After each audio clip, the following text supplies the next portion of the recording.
Մեկուսացված մի առանձնատանը երկու նորածին անդադար լաց են լինում, մինչ նրանց այրիացած հայրը խորասուզվում է հուսահատության մեջ։ Բայց երբ երիտասարդ սպասուհուն հաջողվում է հանգստացնել նրանց ընդամենը մեկ հպումով, ամեն ինչ փոխվում է, ինչ-որ մեկը չի դիմանում վերահսկողությունը կորցնելուն։ Այդպես սկսվում է մանիպուլյացիաների մի մութ խաղ, որտեղ ճշմարտությունը չափազանց թանկ արժե։ Եթե այս պատմությունը ձեզ հետաքրքրեց, մի մոռացեք բաժանորդագրվել մեր ալիքին, ասացեք, թե որ քաղաքից եք մեզ դիտում։ Շարունակեցինք։ Խոստանում եմ, որ սա լինելու է լավագույն պատմությունը, որ երբեք լսել եք ձեր կյանքում։ Երանի կենտրոնում գտնվող առանձնատունը կարծես մի գաղտնիք էր պահում, որը ոչ ոք չէր կարողանում բացահայտել։ Այն հին տներից էր, որոնք վերանորոգվել էին ժամանակակից ճաշակով, ընդարձակ այգիներով, բարձր պարիսպներով, որոնք պաշտպանում էին այնտեղ ապրողների անձնական կյանքը։ Բայց ոչ մի պարիսպ այնքան բարձր չէր, որ կարողանար զսպել այն ձայնը, որն արձագանքում էր միջանցքներում, սենյակներում, ննջասենյակներում, օրոր, գիշեր։ Լաց։ Ոչ թե սովորական լաց, այլ այնպիսի ողբ, որը կարծես գալիս էր կոկորդից ավելի խորը, հիշողությունից ավելի հին մի տեղից։ Մի լաց, որը կտոր-կտոր էր անում լսողի հոգին։ Արմեն Սարգսյանն այլս չգիտեր, թե ինչ է նշանակում մի ամբողջ գիշեր քնել։ 38 տարեկանում նա իր ուսերին կրում էր մի ցավի բեռ, որը ոչ մի տղամարդ չպետք է միայնակ կրեր։ 3 ամիս առաջ նա կորցրել էր Անահիտին, իր կնոջը, երկվորյակների ծնվելուց անմիջապես հետո։ Ծննդաբերությունը ծանր էր եղել, վաղաժամ, լի բարդություններով։ Աղջիկները ծնվել էին յուրաքանչյուրը 1.5 կիլոգրամից մի փոքր ավելի քաշով, փխրուն, ինչպես բնից ընկած թռչնակներ։ Անահիտը չէր դիմացել։ Արյունահոսություն, ասել էին բժիշկները։ Բարդություններ, բացատրել էին։ Բայց Արմենի համար ոչ մի բժշկական բառ չէր կարող բացատրել այն դատարկությունը, որը հաստատվել էր նրա կյանքում այդ օրը։ Այժմ, 3 ամիս անց, նա հայտնվել էր լուռ հուսահատության առօրյայի մեջ։ Սոֆյան Հելենան, նրա դուստրերը, անդադար լաց էին լինում։ Դա սովի, կեղտոտ տակտիրի կամ սովորական խիթի լաց չէր։ Դա մի լաց էր, որը գալիս ու գնում էր ծովի ալիքների պես, ուժգին ու հուսահատ, որը սպառում էր ժամերը խաղաղության ցանկացած հույս։ Արմենն արդեն խորհրդակցել էր 7 տարբեր մանկաբույժների հետ։ Աղջիկներին տարել էր Գյումրիի, Վանաձորի մասնագետների մոտ, նույնիսկ տեսազանգով խոսել էր Դիլիջանի մի հայտնի բժշկի հետ։ Ոչ ոք ոչ մի խնդիր չէր գտնում։ Արյան անալիզներ, ուլտրաձայնային հետազոտություններ, նյարդաբանական գնահատումներ։ Ամեն ինչ նորմալ էր։ Երեխաները առողջ էին, թղթի վրա։ Բայց իրականում տանը մասնավոր դժոխք էր տիրում։ Այդ հինգշաբթի առավոտյան Արմենը նստած էր աշխատասենյակի բազկաթոռին, ձեռքերով փակելով դեմքը։ Վերջին 72 ժամվա ընթացքում 2 ժամից ավելի չէր քնել։ Աչքերը այրվում էին, գլուխը ծանրացել էր, իսկ սիրտը կարծես անկանոն թմբուկ լիներ կրծքավանդակում։ Նա լսում էր երկրորդ հարկից եկող լացը, զգում էր կործանարար մեղքի զգացում։ Նրանք իր դուստրերն էին։ Նա պետք է կարողանար օգնել նրանց։ Բայց չէր կարողանում։ Եվ այդ անզորությունը սպառում էր նրան։ Աշխատասենյակի դուռը դանդաղ բացվեց, տիկին Նունեն ներս մտավ սկուտեղով։ Նա տան տնտեսուհին էր գրեթե 20 տարի, աշխատել էր Արմենի ծնողների համար, նախքան նրա տունը ստանձնելը։ Նա 60 անց մի կին էր, ալեխառն մազերը կոկիկ հավաքած, կեցվածքն ուղիղ, աչքերը ուշադիր, որոնք ամեն ինչ տեսնում էին։ Տիկին Նունեն ուներ հին, շագանակագույն կոշտ կազմով մի տետր, որտեղ գրի էր առնում այն ամենը, ինչ կատարվում էր այդ տանը։ Միշտ էր այդպես արել։ Ասում էր, որ դա հանձնարարությունները չմոռանալու համար է, բայց իրականում, որովհետև սիրում էր գրառումներ պահել, մի տեսակ օրագիր այդ ընտանիքի կյանքի մասին։ Նա սկուտեղը դրեց սեղանին։ Թարմ սուրճ, դեռ տաք գաթա, կտրատած մրգեր։ Արմենը նույնիսկ չնայեց ուտելիքին։ Տիկին Նունեն հոգոց հանեց, բայց ոչինչ չասաց։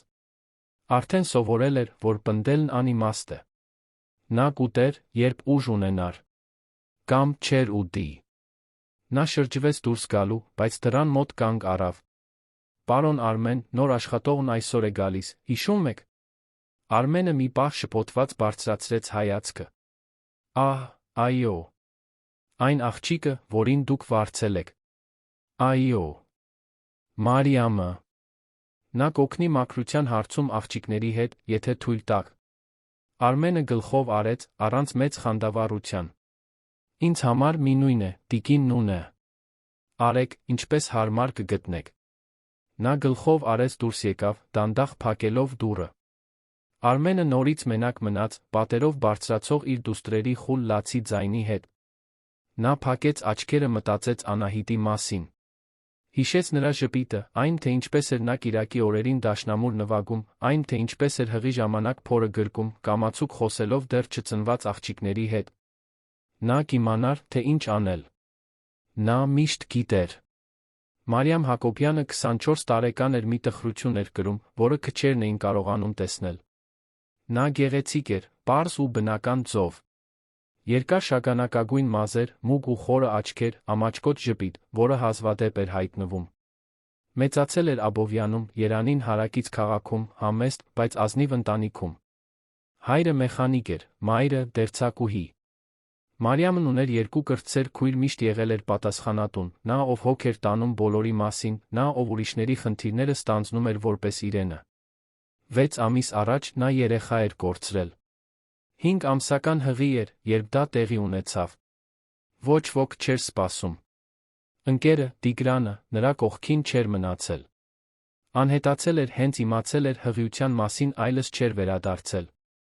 Մարիամը ամեն ինչ միայնակ էր հաղթահարել։ Ցավը, սուգը, դատարկության զգացումը, որը եկավ հետո։ Նա շաբաթներով փակված էր մնացել սենյակում, առանց նորմալ ուտելու, առանց որևէ մեկի հետ խոսելու։ Մայրը, տիկին Սոնան, անհանգստացել էր։ Դստերը տարել էր եկեղեցի, բուժկետի հոգեբանի մոտ։ Ոչինչ կարծես չէր բուժում այդ անտեսանելի վերքը։ Հենց տիկին Նունեն էր առաջարկել հնարավորությունը։ Նա Մարիամի մոր հեռավոր զարմուհին էր, իմանալով աղջկա իրավիճակի մասին, մտածել էր, որ աշխատանքը, միջավայրի փոփոխությունը կարող են օգնել։ Պարոն Արմենի տանը մարդ էր պետք, իսկ Մարիամին նոր սկիզբ։ Այդպես նա համաձայնեց։ Այդ առավոտ Մարիամը իջավ ավտոբուսից, Երանի կենտրոնական պողոտայում քայլեց դեպի առանձնատուն։ Նա տանում էր մի փոքր ճամպրուկ, իր հագուստով, որոշ անձնական իրերով։ Սիրտը արագ-արագ էր բաբախում։ Նա լավ չգիտեր, թե ինչ սպասել։ Տիկին Նունեն բացատրել էր, որ տունը մեծ է, որ տանտերը այրի է, որ ունի 2 նորածին երեխա։ Մարիամը սրտում սեղմոտ զգաց, լսելով դա։ Երեխաներ։ Նա չգիտեր, արդյոք պատրաստ է նորից երեխաների մոտ լինել։ Բայց պետք էր փորձել։ Պետք էր առաջ շարժվել։ Տիկին Նունեն նրան դիմավորեց դարպասի մոտ, ամուր գրկելով։ Բարի գալուստ, աղջիկս։ Ինչ լավ է, որ եկար։ Մարիամը ժպտաց, փորձելով թաքցնել նյարդայնությունը։ Շնորհակալ եմ հնարավորության համար, տիկին Նունե։ Արի, ցույց տամ տունը։ Նրանք միասին ներս մտան։ Առանձնատունը ներսից տպավորիչ էր։ Բարձր առաստաղներ, բյուրեղյա ջահեր, էլեգանտ կահույք։ Բայց օդում ինչ-որ տարօրինակ բան կար։ Մի ծանր լռություն, կարծես տունը շունչը պահած լիներ։ Տիկին Նունեն ցույց տվեց խոհանոցը, հյուրասենյակը, գրադարանը, աշխատասենյակը։ Հետո բարձրացան երկրորդ հարկ։ Աղջիկների սենյակն այստեղ է, բացատրեց Նունեն, մատնացույց անելով կիսաբաց դուռը։ Բայց նախքան նրանց հետ ծանոթանալը, պետք է մի բան զգուշացնեմ։ Մարիամը կանգ առավ, ուշադիր լսելով։ Երկվորյակները շատ են լաց լինում։ Մարիամ։ Շատ։ Բժիշկները չգիտեն ինչու։ Արդեն բոլոր հետազոտություններն արել են, ամեն ինչ փորձել են։ Բայց նրանք չեն դադարում լաց լինել։ Այնպես որ, մի վախեցիր, լավ։ Ոչ ոքի մեղքը չէ։ Պարզապես։ Դժվար է։ Մարիամը գուլ տվեց։ Լավ։ Ես հասկանում եմ։ Նունեն նրան տարավ սենյակ։ Դա մեծ սենյակ էր, զարդարված վարդագույնի մանուշակագույնի պաստելային երանգներով։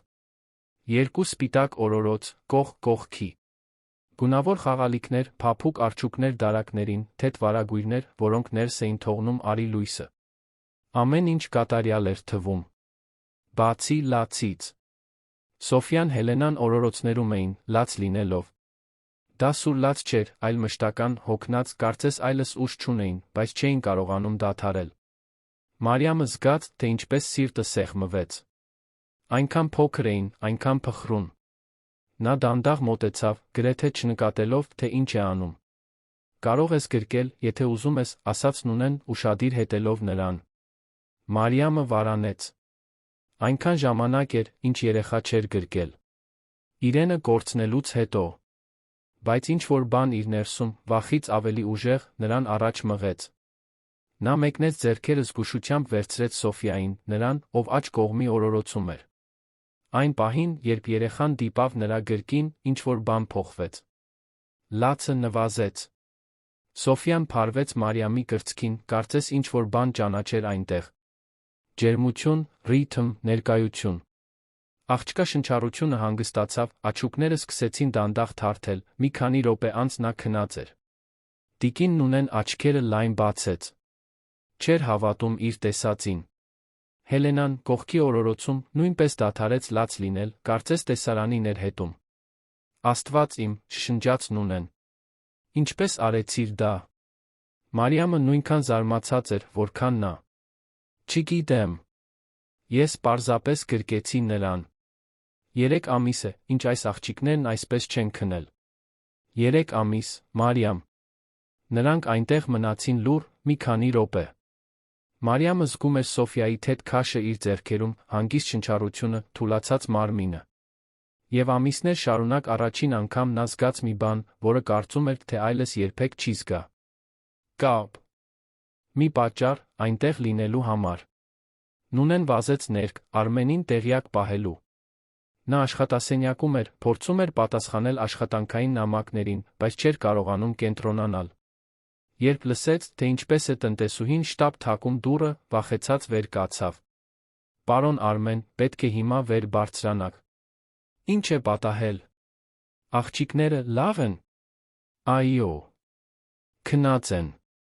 Արմենը կնճռոտեց ճակատը։ Քնած։ Ինչպես թե քնած։ Նոր աղջիկը, Մարիամը։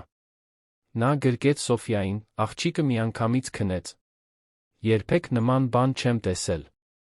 Արմենը վազելով բարձրացավ աստիճաններով, տիկին Նունեի հետից։ Երբ հասավ սենյակ, կանգ առավ դռան մոտ։ Մարիամը նստած էր կերակրելու բազկաթոռին, Սոֆիային գրկած, որը լիովին քնած էր։ Հելենան օրորոցում էր, հանգիստ, բաց աչքերով, բայց առանց լաց լինելու։ Նա չգիտեր, ինչ ասել։ Այնտեղ կանգնած մնաց, նայելով այդ տեսարանին, կարծես դա հրաշք լիներ։ Եվ գուցե հրաշք էր։ Մարիամը բարձրացրեց հայացքը, տեսավ տղամարդուն դռան մոտ։ Նա բարձրահասակ էր, ուներ մի փոքր խառնված մուգ մազեր, խորը կապտուկներ աչքերի տակ, չսափրված մորուք։ Հոգնած տեսք ուներ։ Բայց նրա աչքերում ինչ-որ բան կար, քնքշություն, խառնված հուսահատության հետ, որը հուզեց նրան։ Ներողություն, չշնջաց նա։ Ես պարզապես ուզում էի օգնել։ Արմենը գլուխը թափահարեց, դեռ առանց խոսքերի։ Ներողություն խնդրելու կարիք չկա։ Դու արեցիր այն, ինչ ոչ ոք չկարողացավ անել։ Նա դանդաղ մոտեցավ, կարծես վախենում էր խախտել կախարդանքը։ Նայեց Սոֆիային, որն այնքան հանգիստ էր քնած, զգաց, որ աչքերը այրվում են։ Քանի։ Գիշեր էր նա աղոթել դրա համար։ Քանի։ Անգամ էր աղաչել, որ դուստրերը խաղաղություն գտնեն։ Ինչպես կարողացար, հարցրեց նա, ձայնը խրպոտաց հուզմունքից։ Մարիամը թոթվեց ուսերը։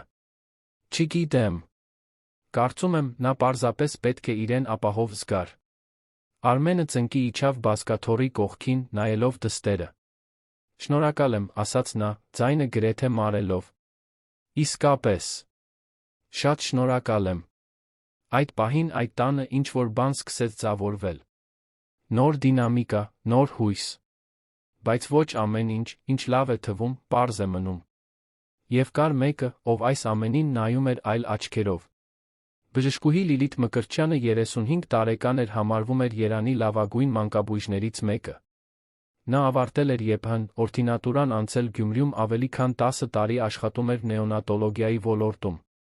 Հենց նա էր հոգ տարել Սոֆիայի Հելենայի մասին, երբ նրանք վաղաժամ էին ծնվել, հենց նա էր գիշերներ անցկացրել նորածինների վերակենդանացման բաժանմունքում, համոզվելով, որ աղջիկները կապրեն։ Եվ հենց նա էր, որ ամիսների ընթացքում սկսել էր զգացմունքներ տածել Արմենի նկատմամբ։ Դա պլանավորված չէր։ Լիլիթը միշտ պրոֆեսիոնալ էր, կենտրոնացած, օբյեկտիվ։ Բայց տեսնելով Արմենին, այդքան նվիրված իր դուստրերին, այդքան խոցելի, այդքան ներկա, ինչ-որ բան շարժեց նրա ներսում։ Նա սկսեց ավելի հաճախ այցելել նրան, միշտ երկվորյակների վիճակը ստուգելու պատրվակով։ Բերում էր բժշկական եզրակացություններ, առաջարկում նոր բուժումներ, խորհուրդ տալիս մասնագետների։ Արմենը լիովին վստահում էր նրան։ Ի վերջո, նա փրկել էր իր դուստրերին։ Այդ կեսօրին Լիլիթը եկավ շաբաթական այցի։ Նա ուներ մի թղթապանակ, նոր հետազոտություններով, խորհուրդների ցանկով։ Ներս մտավ մուտքի դռնից, քաղաքավարի ժպիտով ողջունեց տիկին Նունեին, ուղիղ բարձրացավ աղջիկների սենյակ։ Բայց երբ հասավ այնտեղ, կանգ առավ։ Մի անծանոթ կին Սոֆիային գրկած էր։ Երեխան քնած էր։ Հելենան նույնպես հանգիստ էր։ Իսկ Արմենը նստած էր նրա կողքին, կամացուկ խոսում էր, դեմքին մի արտահայտությամբ, որը Լիլիթը երբեք չէր տեսել։ Նա թվում էր թեթացած, հուսադրված։ Բարձ, ասաց Լիլիթը, սառը ձայնով կտրելով պահը։ Արմենը զարմացած շրջվեց։ Ահ, բժշկուհի Մկրտչյան։ Չնկատեցի, որ եկաք։ Նա ներս մտավ սենյակ, աչքերը հառած Մարիամին։ Դուք ո՞վ եք։ Մարիամը մի փոքր կծկվեց, վախենալով տոնից։ Ես Մարիամն եմ։ Այսօր եմ սկսել աշխատել այստեղ։ Լիլիթը նայեց Արմենին։ Դուք մարդ եք վարձել աղջիկների մասին հոգ տանելու համար, առանց ինձ հետ խորհրդակցելու։ Արմենը կնճռոտեց ճակատը, շփոթված արձագանքից։ Ոչ, այդպես չէ։ Մարիամը տան աշխատող է։ Տիկին Նունեն է վարձել։ Բայց մի անհավանական բան տեղի ունեցավ, բժշկուհի։ Նա գրկեց Սոֆիային, աղջիկը քնեց։ Առաջին անգամ ամիսների ընթացքում։ Լիլիթը ստիպողաբար ժպտաց, բայց ներսում ինչ-որ բան սկսեց այրվել։ Ինչ հետաքրքիր զուգադիպություն։ Նա մոտեցավ Մարիամին, մեկնեց ձեռքերը։ Կարող եմ տեսնել երեխային։ Մարիամը, չիմանալով ինչ անել, զգուշությամբ տվեց Սոֆիային։ Աղջիկը մի փոքր շարժվեց, անհանգստացած, բայց շարունակեց քնել։ Լիլիթը երեխային պահեց պրոֆեսիոնալ ամրությամբ, բայց առանց այն ջերմության, որն ուներ Մարիամը։ Կզննեմ նրան, հայտարարեց Լիլիթը։ Արմեն, հետո պետք է խոսեմ ձեզ հետ աշխատասենյակում։ Նա դուրս եկավ սենյակից, տանելով Սոֆիային, Արմենը հետեց նրան, Մարիամին մենակ թողնելով Հելենայի հետ։ Մարիամը ստամոքսում սառնություն զգաց։ Ինչ-որ բան կար այն ձում, որով այդ բժշկուհին նայում էր իրեն։ Ինչ-որ բան, որը ցանկալի չէր։ Տիկին Նունեն քիչ անց մտավ սենյակ։ Ուշադրություն մի դարձրու նրան, աղջիկս։ Բժշկուհի Մկրտչյանը շատ լավ է իր գործում, բայց երբեմն մի տեսակ սառն է։ Մարիամը գլխով արեց, բայց չհամոզվեց։ Նա սառնությունից ավելին էր զգացել։ Թշնամանք էր զգացել։ Աշխատասենյակում Լիլիթը Սոֆիային հետ դրեց մանկասայլակի մեջ, լուրջ արտահայտությամբ շրջվեց դեպի Արմենը։ Արմեն, պետք է մի բան հասկանաք։ Ձեր դուստրերի պես վաղաժամ ծնված երեխաները չափազանց զգայուն են։ Միջավայրի ցանկացած փոփոխություն, ցանկացած նոր մարդ կարող է անսպասելի ռեակցիաներ առաջացնել։ Բայց նա ստիպեց աղջիկներին քնել, բժշկուհի։ Դա լավ է, չէ՞։ Լիլիթը խորը շունչ քաշեց, ընտրելով բառերը։ Հիմա կարող է լավ թվալ։ Բայց մենք պետք է զգույշ լինենք։ Այդ աղջիկը բժշկական կրթություն չունի։ Նա չգիտի, թե ինչ է անում։ Իսկ եթե նա երեխաների մոտ ինչ-որ տեսակի հուզական կախվածություն է առաջացնում։ Իսկ եթե երբ նա հեռանա, նրանք ավելի վատանան։ Արմենը վարանեց։ Նա դրա մասին չէր մտածել։ Բայց դա իմաստ ունի։ Լիլիթը ձեռքը դրեց նրա թին, մի ժեստ, որը պրոֆեսիոնալ էր թվում, բայց ավելին ուներ։ Արմեն, ես այս աղջիկներին ճանաչում եմ ծնված օրվանից։ Վստահեք ինձ։ Եկեք ուշադիր հետենք։ Ես չեմ ասում, աշխատանքից հեռացրեք աղջկան։ Պարզապես ասում եմ, որ մենք պետք է իրավիճակը վերահսկենք։ Արմենը համաձայնեց, դեռ անվստահ։ Լավ։ Կհետենք։ Լիլիթը այնտեղից դուրս եկավ զուսպ ժպիտով։ Բայց ներսում որոշումն արդեն կայացված էր։ Նա թույլ չէր տալու, որ մի սովորական աշխատող զբաղեցնի իր տեղը այդ ընտանիքի կյանքում։ Ոչ հիմա։ Ոչ այն ամենից հետո, ինչ նա ներդրել էր։ Հաջորդ օրերը տարօրինակ էին։ Մարիամը նկատեց, որ ամեն անգամ, երբ ինքը մոտենում էր աղջիկներին, Լիլիթը հայտնվում էր ինչ-որ պատրվակով։ Պետք էր հետազոտություններ անել, ջերմությունը ստուգել, քաշը չափել։ Նա միշտ ընդհատում էր այն հանգստության պահերը, որոնք Մարիամը կարողանում էր ստեղծել։ Եվ երեխաները, որոնք սկսել էին լավանալ, նորից անհանգիստ դարձան։ Տիկին Նունեն նույնպես նկատեց։ Նա ամեն ինչ գրի էր առնում իր տետրում։ Այն ժամերը, երբ Լիլիթն այցելում էր։ Այն ժամերը, երբ աղջիկները լաց էին լինում։ Խաղաղության պահերը, երբ Մարիամը նրանց հետ մենակ էր։ Եվ մի օրինաչափություն սկսեց ձևավորվել։ Մի գիշեր Նունեն Մարիամին կանչեց խոհանոց։ Երկուսով մենակ էին, ընթրիք էին պատրաստում։ Մարիամ, ինչ-որ տարօրինակ բան նկատել ես։ Աղջիկը նայեց նրան, անվստահ։ Ինչպես, տիկին Նունե։ Բժշկուհի Մկրտչյանի հետ։ Այն ձը, որով նա վարվում է, երբ դու աղջիկների մոտ ես։ Մարիամը հայացքը իջեցրեց։ Կարծում էի, իմ տպավորությունն է։ Բայց այո, նկատել եմ։ Կարծես նա չի ուզում, որ ես նրանց մոտ լինեմ։ Նունեն գլխով արեց, մտածկոտ։ Ես հետում եմ։ Եվ ամեն ինչ գրի եմ առնում։ Ինչ որ բան այն չէ։ Բայց ինչ կարող ենք անել։ Նա բժիշկ է։ Բոլորը վստահում են նրան։ Առայժմ ոչինչ։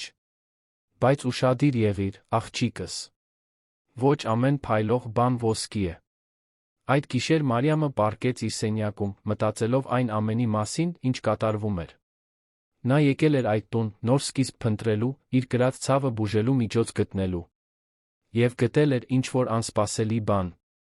Կապ երկու երեխաների հետ, որոնք իր կարիքն ունեին նույնքան, որքան ինքը նրանց։ Բայց հիմա մի ստվեր էր կախված այս ամենի վրա։ Մինույն ժամանակ, վերի հարկում, Արմենը նայում էր օրորոցներում քնած իր դուստրերին։ Նրանք կեսօրը նորից լաց էին եղել, նա չէր հասկանում, ինչու։ Մարիամը առավոտյան մի քանի ժամ նրանց հետ էր մնացել, ամեն ինչ լավ էր։ Բայց երբ Լիլիթը հայտնվեց, խնդրեց, որ Մարիամը հեռանա, մինչ ինքը հետազոտություններ է անում, աղջիկները վերադարձան նախկին վիճակին։ Նա չափազանց հոգնած էր պարզ մտածելու համար։ Բայց ինչ-որ բան խորքում սկսում էր անհանգստացնել նրան։ Նա պարզապես դեռ չգիտեր, թե ինչն է դա։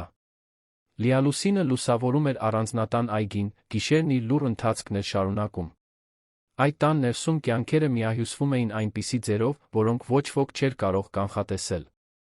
Եվ մի փոթորիկ, որը քողարկված էր բժշկական խնամքով, սկսում էր ձևավորվել։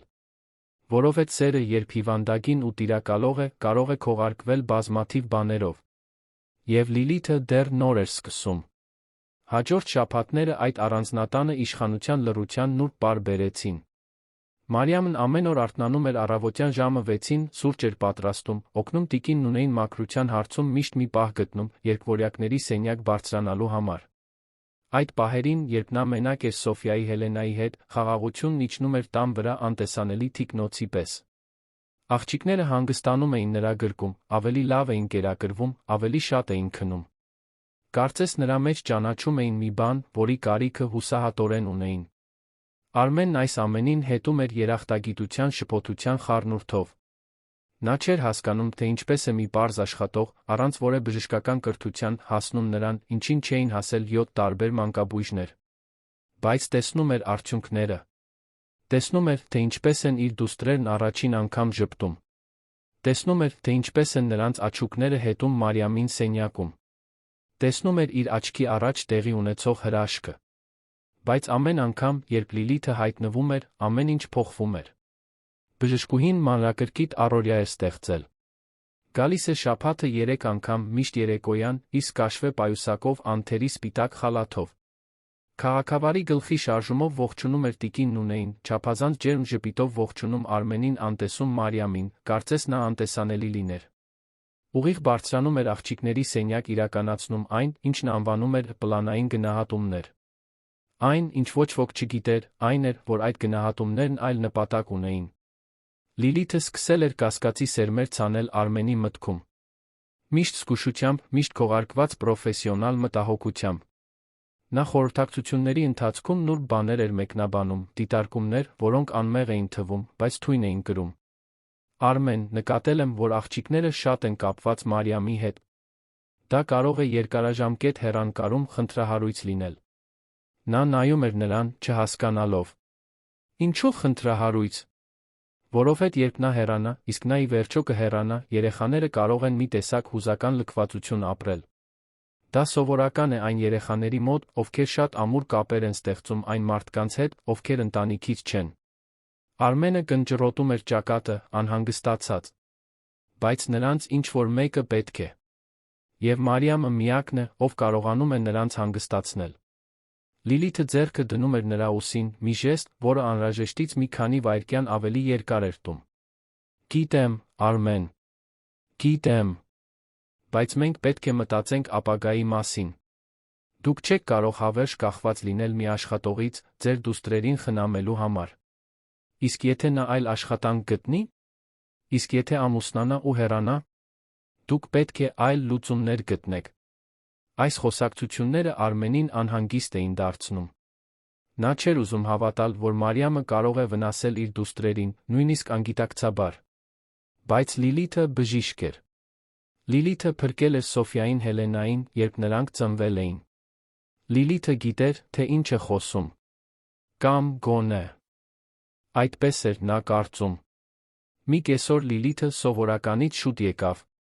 Գտավ Մարիամին երկվորյակների սենյակում, կամացուկ օրորոցային երգելով, մինչ օրորում էր Սոֆիային։ Հելենան օրորոցում էր, արթուն, բայց հանգիստ, իր հետաքրքրասեր աչուկներով հետում էր տեսարանին։ Արի լույսը ներս էր թափանցում պատուհաններից, ստեղծելով գրեթե կախարդական մթնոլորտ։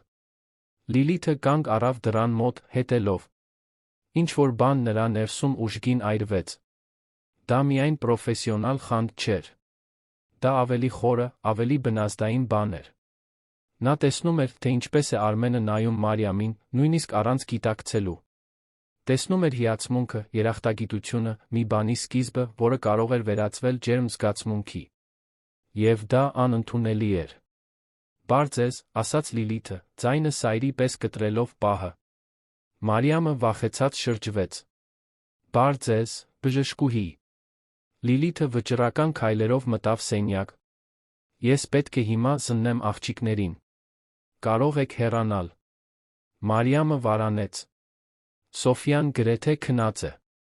Գուցե ավելի լավ է մի փոքր սպասել։ Լիլիթը ժպտաց, բայց դա սառը ժպիտ էր։ Ես եմ այստեղ բժիշկը, Մարիամ։ Ես եմ որոշում իմ հիվանդներին զննելու լավագույն պահը։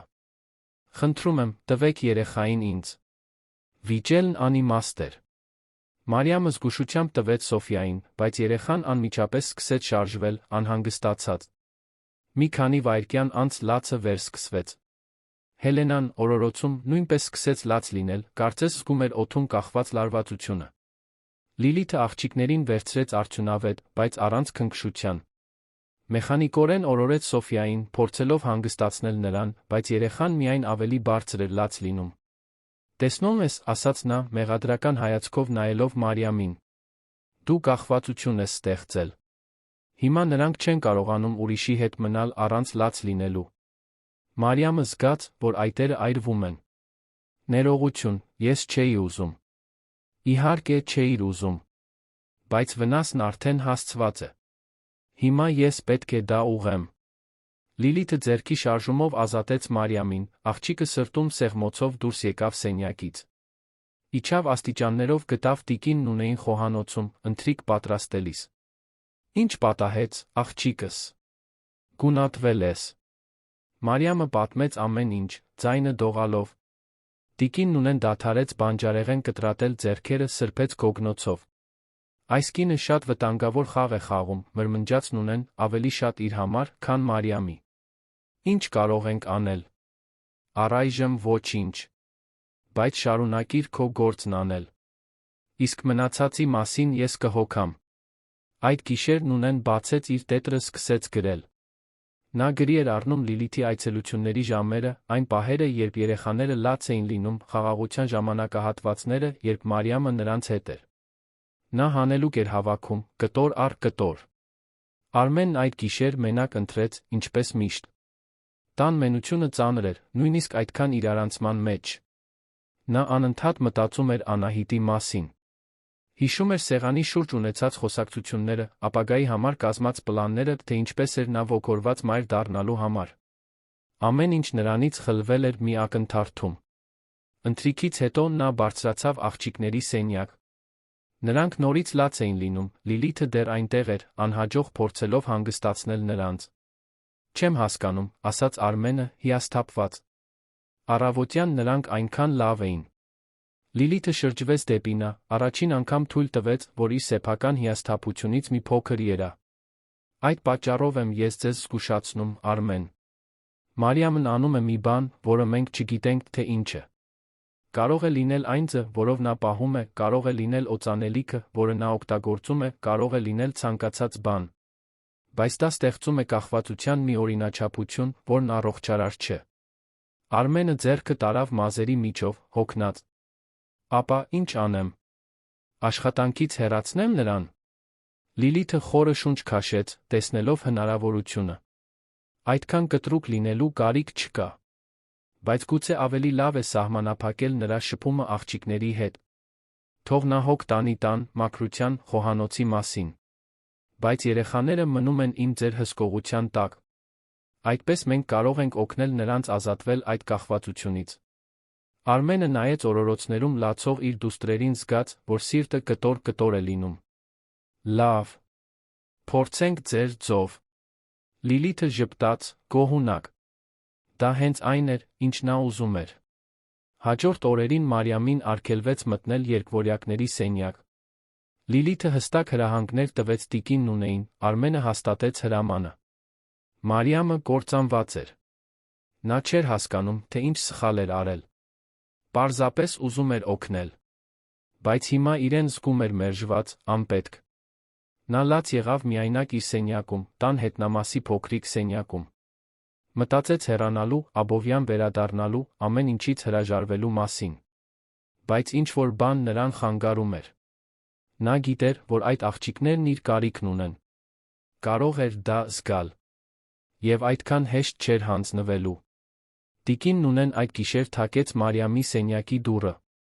Բերեց երիցուկի թեյ, նստեց մահճակալի եզրին։ Մի հուսահատվիր, աղջիկս։ Սա կանցնի։ Բայց ինչու է նա դա անում։ Ես ոչ մի սխալ բան չեմ արել։ Նունեն հոգոց հանեց, գշրադատելով բառերը։ Երբեմն մարդիկ վատ բաներ են անում այնպիսի պատճառներով, որոնք նույնիսկ իրենք լիովին չեն հասկանում։ Բժշկուհի Մկրտչյանը զգացմունքներ ունի պարոն Արմենի նկատմամբ։ Ցանկացած աչք ունեցող մարդ կարող է դա տեսնել։ Եվ դու, առանց ցանկանալու, սպառնալիք ես դարձել։ Մարիամը աչքերը լայն բացեց։ Սպառնալիք։ Բայց ես պարզապես ուզում եմ հոգ տանել աղջիկների մասին։ Ես դա գիտեմ։ Եվ խորքում նա էլ գիտի։ Բայց նա շփոթված է, խոցելի է։ Լիլիթը գիտի, թե ինչպես օգտվել դրանից։ Նունեն մի կում արեց իր բերած թեյից։ Բայց ճշմարտությունը միշտ էլ ջրի երես է դուրս գալիս, աղջիկս։ Միշտ։ Եվ երբ դա տեղի ունենա, դու այստեղ կլինես, ոտքի վրա, այս պատմության ճիշտ կողմում։ Մարիամի բացակայության օրերը սարսափելի էին երկվորյակների համար։ Նրանք լաց էին լինում ավելի շատ, քան երբե, գրեթե անդադար։ Արմենը հազիվ էր կարողանում աշխատել, հազիվ էր կարողանում մտածել։ Լիլիթն այժմ ամեն օր էր գալիս, բերելով նոր բուժումներ, նոր տեսություններ, նոր բացատրություններ։ Բայց ոչինչ չէր օգնում։ Մի առավոտ Արմենն աշխատասենյակում էր, երբ խոհանոցում վեճ լսեց։ Տիկին Նունեն ու Լիլիթն էին։ Դուք պետք է հասկանաք, որ ես եմ աղջիկների բժիշկը, ասում էր Լիլիթը, ձայնը սառը։ Իսկ դուք պետք է հասկանաք, որ ես այս տանն աշխատում եմ 20 տարի, պատասխանում էր Նունեն, վճռական։ Եվ երբեք չեմ տեսել բժշկի, որը հիվանդների վիճակը վատթարացնում է, լավացնելու փոխարեն։ Ինչ եք դուք ակնարկում։ Ես ոչինչ չեմ ակնարկում։ Ես հստակ ասում եմ։ Այն օրվանից, երբ դուք Մարիամին հեռացրիք աղջիկներից, նրանք միայն վատացել են։ Դա փաստ է։ Դա այն պատճառով է, որ նրանք անջատման գործընթացի մեջ են։ Դա նորմալ է, անհրաժեշտ։ Նորմալ կլիներ, եթե նրանք լավանային պրոֆեսիոնալի բուժումից։ Ոչ թե վատանային։ Արմենը հայտնվեց խոհանոցի դռան մոտ, ընդհատելով վեճը։ Ինչ է կատարվում այստեղ։ Երկու կանայք շրջվեցին դեպի նա։ Լիլիթն առաջինը խոսեց. Տիկին Նունեն կասկածի տակ է դնում իմ բժշկական որոշումները, Արմեն։ Դա անընդունելի է։ Նունեն խաչեց ձեռքերը։ Ես պարզապես ասում եմ այն, ինչ տեսնում եմ։ Աղջիկներն ավելի լավ էին, երբ Մարիամն էր նրանց խնամում։ Դա ճիշտ է, թե՞։ Ոչ։ Արմենը լռեց։ Նա գիտեր, որ Նունեն ճիշտ է։ Բայց դա խոստովանելը կնշանակեր կասկածի տակ դնել Լիլիթին, նա չգիտեր, արդյոք պատրաստ է դրան։ Տիկին Նունե, ամենայն հարգանքով, բժշկուհի Մկրտչյանն այստեղ պրոֆեսիոնալն է։ Եկեք վստահենք նրա աշխատանքին։ Նունեն նայեց նրան հիասթափության վճռականության խառնուրդով։ Ինչպես կցանկանաք, պարոն Արմեն։ Բայց իմացեք, որ ես ամեն ինչ գրի եմ առնում։ Ամեն ինչ։ Եվ մի օր այդ գրառումները իմաստ կունենան։ Նա դուրս եկավ խոհանոցից, Արմենին Լիլիթին մենակ թողնելով։ Բժշկուհին մոտեցավ նրան, ձեռքը դնելով նրա թին։ Ներողություն դրա համար, Արմեն։ Նա չի հասկանում։ Բայց դուք հասկանում եք, չէ՞։ Դուք գիտեք, որ ես անում եմ լավագույնը ձեր դուստրերի համար։ Արմենն ուզում էր հավատալ դրան։ Աստված իմ, ինչքան էր ուզում։ Գիտեմ, Լիլիթ։ Ես վստահում եմ ձեզ։ Նա ժպտաց, ներքուստ հաղթանակած։ Հրաշալի է։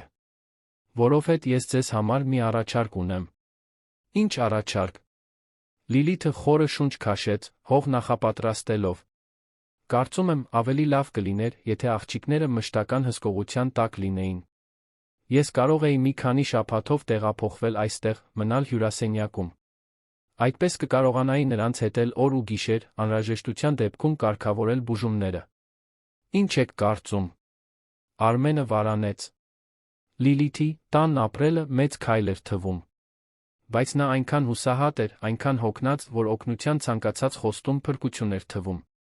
Եթե կարծում եք, որ դա կօգնի, ուրեմն լավ։ Լիլիթը հազիվ կարողացավ թաքցնել իր գոհունակությունը։ Կօգնի, Արմեն։ Դուք կտեսնեք։ Մարիամն այդ լուրն իմացավ տիկին Նունեից զգաց, որ գետինը փախչում է իր ոտքերի տակից։ Բժշկուհին պատրաստվում էր այնտեղ ապրել։ Պատրաստվում էր ամեն ինչի նկատմամբ լիակատար վերահսկողություն ունենալ։ Պատրաստվում էր իրեն լիովին հեռացնել աղջիկներից։ Ես այլս չեմ դիմանում, տիկին Նունե։ Կարծում եմ, կհեռանամ։ Նունեն ամուր բռնեց աղջկա ուսերից։ Դու ոչ մի տեղ չես գնալու։ Լսիր, թե ինչ եմ քեզ ասելու, Մարիամ Հակոբյան։ Դու շնորհք ունես։ Այդ աղջիկներն քո կարիքն ունեն։ Եվ եթե դու հիմա հեռանաս, նրանց կթողնես մի կնոջ ձեռքում, ով միայն իր մասին է մտածում։ Դու դա ուզում ես քո խղճի վրա։ Մարիամը գլուխը թափահարեց, արցունքները հոսելով։ Ոչ։ Բայց ինչ կարող եմ անել։ Ես ընդամենը սպասուհի եմ։ Դու դրանից շատ ավելին ես։ Եվ դա կապացուցես ճիշտ պահին։ Առայժմ դիմացիր։ Աշխատիր, արա քո գործը, ուշադիր եղիր։ Եվ սպասիր։ Ճշմարտությունը միշտ էլ մի ճանապարհ գտնում է դուրս գալու։ Լիլիթը առանձնատուն տեղափոխվեց հինգշաբթի կեսօրին։ Բերեց երկու մեծ ճամպրուկ, բժշկական սարքավորումներ, գրքեր իր դիրքն ամրապնդելու երկաթե վճռականություն։ Հյուրասենյակը գտնվում էր Արմենի սենյակի կողքի միջանցքում, նա չէր կարողանում թաքցնել իր գոհունակությունն այդ մտերմությունից։ Առաջին օրերին նա անթերի էր։ Վաղ էր արթնանում, ստուգում էր աղջիկներին, մանրամասն զեկույցներ էր պատրաստում, գրառումներ անում յուրաքանչյուր լացի, յուրաքանչյուր կերակրման, յուրաքանչյուր տակտիրի մասին։ Բայց այս ամբողջ իրավասության տակ մի պլան էր ձևավորվում։ Լիլիթը սկսեց ավելի շատ ժամանակ անցկացնել Արմենի մոտ։ Միասին էին ընթրում, զրուցում աշխատասենյակում, նա լսում էր նրա մտահոգությունները, առաջարկում ոչ միայն բժշկական խորհուրդներ, այլ հուզական աջակցություն։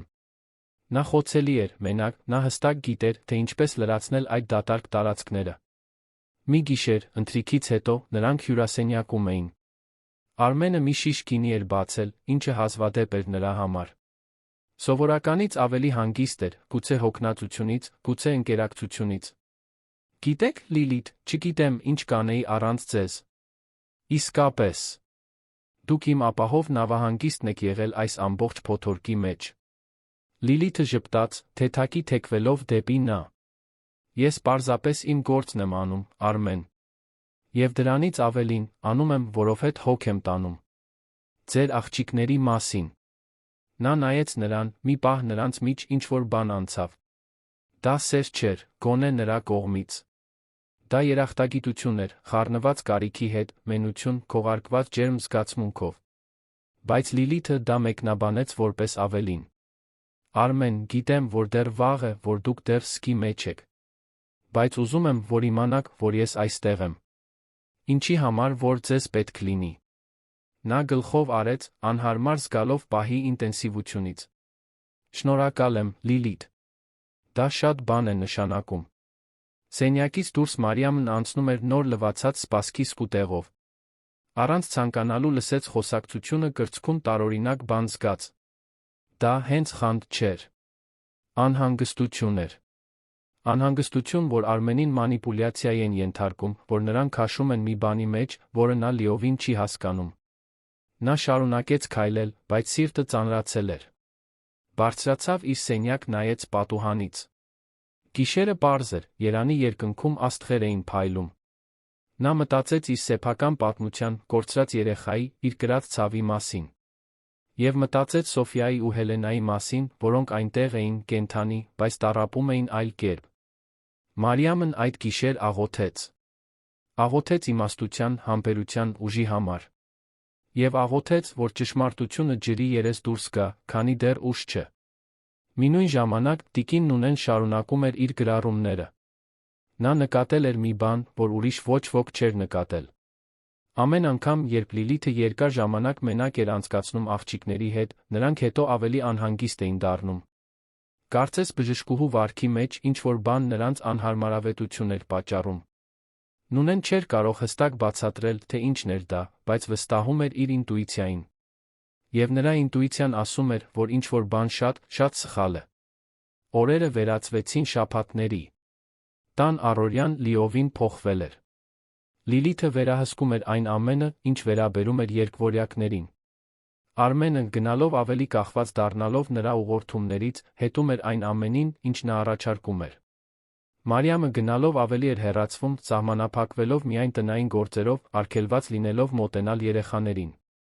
Մի կեսօր, երբ Լիլիթը դուրս էր եկել դեղատնից դեղեր բերելու, իսկ Արմենը առցանց հանդիպման մեջ էր աշխատասենյակում, Մարիամը լսեց աղջիկների հուսահատ լացը։ Նա երկրորդ հարկի միջանցքում հատակն էր մաքրում, այլս չկարողացավ դիմանալ։ Նրա սիրտը ցավում էր այդ ձայնից։ Նայեց կողքերը, ստուգեց, որ ոչ ոք չկա մոտակայքում, մտավ սենյակ։ Սոֆյան, Հելենան լաց էին լինում օրորոցներում, դեմքերը կարմրած, աչուկները ուռած։ Կարծես հոգնել էին այդքան լաց լինելուց։ Մարիամը չկարողացավ դիմադրել։ Գրկեց Սոֆիային, երեխան անմիջապես սկսեց հանգստանալ։ Վերցրեց նա Հելենային, մեկին մի թին, մյուսին մյուս, սկսեց կամացուկ երգել։ Նույն օրորոցայինը, որ մայրը երգում էր իր համար, երբ նա երեխա էր։ Աղջիկները թուլացան, լացը գնալով նվազեց, մի քանի րոպե անց նրանք հանգիստ քնած էին։ Մարիամը նստեց բազկաթոռին երկուսի հետ, զգալով նրանց թեթ քաշը իր ձեռքերում։ Արցունքները հոսեցին նրա դեմքով։ Նա մոռացել էր, թե ինչպիսին է այս զգացողությունը։ Այս կապը։ Այս սերը, որը բառերի կարիք չունի։ Հենց այդ ժամանակ նա միջանցքում քայլեր լսեց։ Արագ, զայրացած։ Դուռը կտրուկ բացվեց։ Լիլիթն այնտեղ էր, աչքերը փայլում էին զայրույթից։ Ինչ ես կարծում, թե անում ես։ Մարիամը արագ վեր կացավ, վախեցած։ Նրանք լաց էին լինում։ Ես պարզապես ուզում էի օգնել։ Քեզ արգելված էր դիպչել այս երեխաներին։ Լիլիթը առաջ շարժվեց դեպի նա, ուժով վերցնելով Սոֆիային նրա ձեռքերից։ Երեխան վախեցած արթնացավ, նորից սկսեց լաց լինել։ Խնդրում եմ, բժշկուհի, զգույշ։ Ինձ մի ասա, թե ինչ անեմ։ Լիլիթը Սոֆիային դրեց օրորոցի մեջ, վերցրեց նա Հելենային, գործնականում պոկելով աղջկան Մարիամի ձեռքերից։ Դու անտեսել ես ուղիղ հրամանը։ Դա աշխատանքից ազատվելու պատճառ է։ Մարիամը դողում էր, բայց քաջություն գտավ պատասխանելու։ Նրանք իմ կարիքն ունեն։ Դուք չեք տեսնում։ Երբ ես նրանց գրկում եմ, նրանք դադարում են լաց լինել։ Դա զուգադիպություն չէ։ Լիլիթը մոտեցավ նրան, դեմքը Մարիամի դեմքից սանտիմետրեր հեռու։ Դու ոչինչ ես, լսեցի՞ր։ Դու սպասուհի ես։ Մի պարզ սպասուհի, որն իր տեղը չգիտի։ Եվ ես կհամոզվեմ, որ պարոն Արմենը հստակ իմանա, թե ինչպիսի մարդ է աշխատում իր տանը։ Բժշկուհին դուրս եկավ սենյակից, կոշտ քայլերով, թողնելով Մարիամին մենակ երեխաների հետ, որոնք այժմ հուսահատորեն լաց էին լինում օրորոցներում։ Մարիամն արագ դուրս եկավ, նախքան որը մեկը նրան այնտեղ կտեսներ։ Իջավ խոհանոց, որտեղ գտավ տիկինն ունեին ճաշ պատրաստելիս։ Տնտեսուհին տեսավ աղջկա վիճակը, անմիջապես դադարեցրեց իր գործը։ Ինչ պատահեց։ Մարիամը հեկեկալով պատմեց ամեն ինչ։ Նունեն գրկեց աղջկան, թույլ տալով, որ նա լաց լինի իր ուսին։ Ամեն ինչ լավ կլինի, աղջիկս։ Դու ճիշտ բան ես արել։ Այդ աղջիկներն քո կարիքն ունեին, դու այնտեղ էիր։ Դա երբեք սխալ չի լինի, անկախ նրանից, թե նա ինչ կասի։ Բայց նա ինձ աշխատանքից կհեռացնի։ Նունեն հեռացավ, վճռականորեն նայելով Մարիամի աչքերին։ Միայն իմ դիակի վրայով։ Դու ոչ մի տեղ չես գնալու։ Եվ գիտես ինչու։ Որովհետև ես ապացույցներ ունեմ։ Ես ամիսների գրառումներ ունեմ, որոնք հստակ ցույց են տալիս, թե ինչ է կատարվում այստեղ։ Եվ ճիշտ պահին ես այդ ամենը ցույց կտամ պարոն Արմենին։ Ավելի ուշ այդ օրը Լիլիթը փնտրեց Արմենին աշխատասենյակում։ Նրա դեմքը լուրջ էր, պրոֆեսիոնալ, բայց աչքերում ինչ-որ գոհունակ բան կար։ Արմեն, մենք պետք է խոսենք Մարիամի մասին։ Նա հայացքը բարձրացրեց թղթերից։ Ինչ կա նրա հետ։ Ես նրան բռնեցրի հրամաններն անտեսելիս։ Մտել է աղջիկների սենյակ, գրկել նրանց, լիովին առանց թույլտվության։ Արմենը կնճռոտեց ճակատը։ Նա դա արել է։ Արել է։ Եվ դա անընդունելի է։ Ցույց է տալիս, որ նա չի հարգում սահմանները, չի հետում կանոններին։ Մենք չենք կարող այստեղ այդպիսի մարդ ունենալ, ոչ երկու երեխաների հետ, որոնք այդքան հատուկ խնամքի կարիք ունեն։ Արմենը հոգոց հանեց, ձեռքը տանելով դեմքին։ Ինչ եք առաջարկում։ Կարծում եմ, դուք պետք է նրան աշխատանքից ազատեք։ Ձեր դուստրերի անվտանգության համար։ Նա երկար լռեց։ Նրա մի մասը գիտեր, որ դա սխալ է։ Հիշում էր այն օրը, երբ Մարիամը եկավ, թե ինչպես էին աղջիկներն առաջին անգամ քնել նրա գրկում։ Բայց մյուս մասը, հոգնած հուսահատ, ուզում էր հավատալ Լիլիթին։ Ուզում էր, որ ինչ-որ մեկը որոշումներ կայացնի իր փոխարեն։ Թույլ տվեք մտածել դրա մասին, ասաց նա վերջապես։ Լիլիթը գլխով արեց, բայց ներքուստ զայրացած էր։ Նա վարանում էր։ Եվ դա նշանակում էր, որ դեռ կապ կար, որքան էլ փոքր, նրա այդ աշխատողի միջ։ Նա պետք է ավելի արագ գործեր։ Պետք է ամրապնդեր իր դիրքը, քանի դեռ ուշ չէր։ Եվ նա ուներ հստակ պլան դա անելու համար։ Այդ գիշեր տունը քնած էր լարված լռության մեջ։ Արմենը անկողնում շուռումուռ էր գալիս, մտածելով իր կայացրած բոլոր որոշումների, իրեն այստեղ հասցրած բոլոր ընտրությունների մասին։ Լիլիթը կողքի սենյակում էր, պլանավորելով իր հաջորդ քայլը։ Մարիամը, իր փոքրիկ սենյակում, աղոթում էր ուժի իմաստության համար։ Իսկ տիկին Նունեն քնելուց առաջ բացեց իր տետրս մի քանի տող գրեց, փաստագրելով մեկ օր այդ գաղտնիքներով լի տանը։ Փոթորիկը դեռ նոր էր ուժ հավաքում։ Եվ ոչ ոք դեռ չէր կարող պատկերացնել, թե ինչ չափի վնասներ է այն բերելու։ Լուսադեմը ծանր իջավ երանի վրա։ Գիշերվա ժամը 3-ն էր, երբ Արմենը սթափվեց երկվորյակների լացից։ Դա սովորական լաց չէր։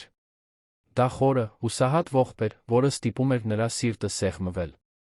Նա արագ դուրս եկավ անկողնուց, վազեց նրանց սենյակ։ Լիլիթն արդեն այնտեղ էր, իր սպիտակ խալաթով, փորձում էր հանգստացնել աղջիկներին։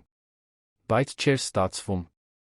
Սոֆյան Հելենան լաց էին լինում, կարծես մի ցավ էին տանում, որը ոչ ոք չէր կարող տեսնել։ Ինչ է կատարվում, հարցրեց Արմենը, հուսահատ։ Լիլիթը գլուխը թափահարեց, հիասթափված։ Չգիտեմ։ Նրանք այսպես արթնացան 15 րոպե առաջ։ Արդեն ամեն ինչ ստուգել եմ։ Սոված չեն, տակտիրը մաքուր է, ջերմություն չունեն։ Պարզապես չեմ կարողանում հանգստացնել նրանց։ Արմենը գրկեց Սոֆիային, փորձելով օրորել դստերը, բայց նա շարունակում էր լաց լինել։ Նա իրեն զգում էր անզոր, անպետք։ Լիլիթը վերցրեց Հելենային նույնն արեց, անհաջող։ Միջանցքից Մարիամը լսեց լացը։ Նա արթնացել էր աղմուկից, այնտեղ էր, կանգնած դռան մոտ, հետում էր տեսարանին։ Նրա սիրտը աղաչում էր, որ իրեն թույլ տան ներս մտնել, թույլ տան փորձել։ Բայց նա գիտեր, որ չի կարող։ Ոչ այն բանից հետո, ինչ տեղի էր ունեցել։ Լիլիթը նկատեց Մարիամի ներկայությունը, նրա աչքերը փայլեցին մի բանով, որը գոհունակության էր նման։ Տեսեք, Արմեն։ Մարիամն այստեղ է։ Միգուցե նա է անհանգստացրել աղջիկներին, մինչ մենք քնած էինք։ Արմենը շրջվեց, շփոթված։ Ինչպես թե։ Լավ մտածեք։ Աղջիկները հանգիստ քնած էին։ Հանկարծ այսպես արթնանում են, առանց որևէ պատճառի։ Եվ նա այստեղ է, արթուն, միջանցքում։ Տարօրինակ չեք համարում։ Մարիամը զգաց, որ արյունը սառչում է։ Ես արթնացա նրանց լացից։ Եկա տեսնեմ, կարող եմ օգնել։ Կամ եկար տեսնես քո արածի արդյունքը, պատասխանեց Լիլիթը, ձայնը կոշտ։ Ես ոչինչ չեմ արել։ Մարիամը մտավ սենյակ, աչքերը փայլելով արցունքներից։ Խնդրում եմ, թույլ տվեք փորձեմ հանգստացնել նրանց։ Ես գիտեմ, որ կարող եմ։ Բացարձակապես ոչ, ասաց Լիլիթը, կանգնելով Մարիամի օրորոցների միջ։ Դու չես դիպչելու այս երեխաներին։ Արմենը նայում էր մեկին, հետո մյուսին, լիովին կորած։ Գրկի դուստրը գնալով ավելի բարձր էր լաց լինում, նա այլս չգիտեր, թե ում վստահի։ Հենց այդ ժամանակ տիկին Նունեն հայտնվեց դռան մոտ, իր գիշերանոցով, մազերն առաջին անգամ արձակված, որ որևէ մեկը տեսնում էր։ Նա ձեռքին ուներ շագանակագույն տետրը։ Ներողություն, ասաց նա, ձայնը հանգիստ, բայց վճռական։ Ես պետք է մի բան ցույց տամ ձեզ, պարոն Արմեն։ Հիմա ժամանակը չէ, տիկին Նունե, ասաց Լիլիթը։ Հիմա հենց ժամանակն է։ Նունեն մտավ սենյակ, բացեց տետրը նշված էջի վրա։ Պարոն Արմեն, դուք ինձ վստահում եք։ Արմենը նայեց տնտեսուհուն, այն կնոջը, որին ճանաչում էր մանկուց։ Իհարկե վստահում եմ, տիկին Նունե։ Ապա պետք է սա կարդաք։ Նա մեկնեց տետրը նրան։ Սրանք իմ գրառումներն են վերջին 3 ամիսների։ Բոլոր ամսաթվերը, ժամերը, այն ամենը, ինչ տեղի է ունեցել այս տանը, երբ աղջիկները ծնվեցին։ Արմենը Սոֆիային տվեց Լիլիթին, որն այժմ 2 երեխաներին էլ պահում էր, վերցրեց տետրը։ Սկսեց կարդալ։ Գրառումները մանրակրկիտ էին։ Նունեն փաստագրել էր յուրաքանչյուր ճգնաժամ, յուրաքանչյուր խաղաղության պահ, յուրաքանչյուր բժշկական այց։ Եվ հետո նա սկսեց տեսնել օրինաչափությունը։ Մարիամի գալուց հետո առաջին օրերին ճգնաժամերը կտրուկ նվազել էին։ Աղջիկներն ավելի շատ էին քնում, ավելի քիչ էին լաց լինում, ավելի լավ էին կերակրվում։ Բայց երբ Լիլիթը սկսեց ավելի հաճախ այցելել նրանց, երբ Մարիամին հեռացրին, ամեն ինչ աստիճանաբար վատացավ։ Արմենը կնճռոտեց ճակատը, ավելի ուշադիր կարդալով։ Նունեն նույնիսկ փոքր մանրամասներ էր գրի առել։ Այն, թե ինչպես էին աղջիկները արձագանքում յուրաքանչյուր մարդու։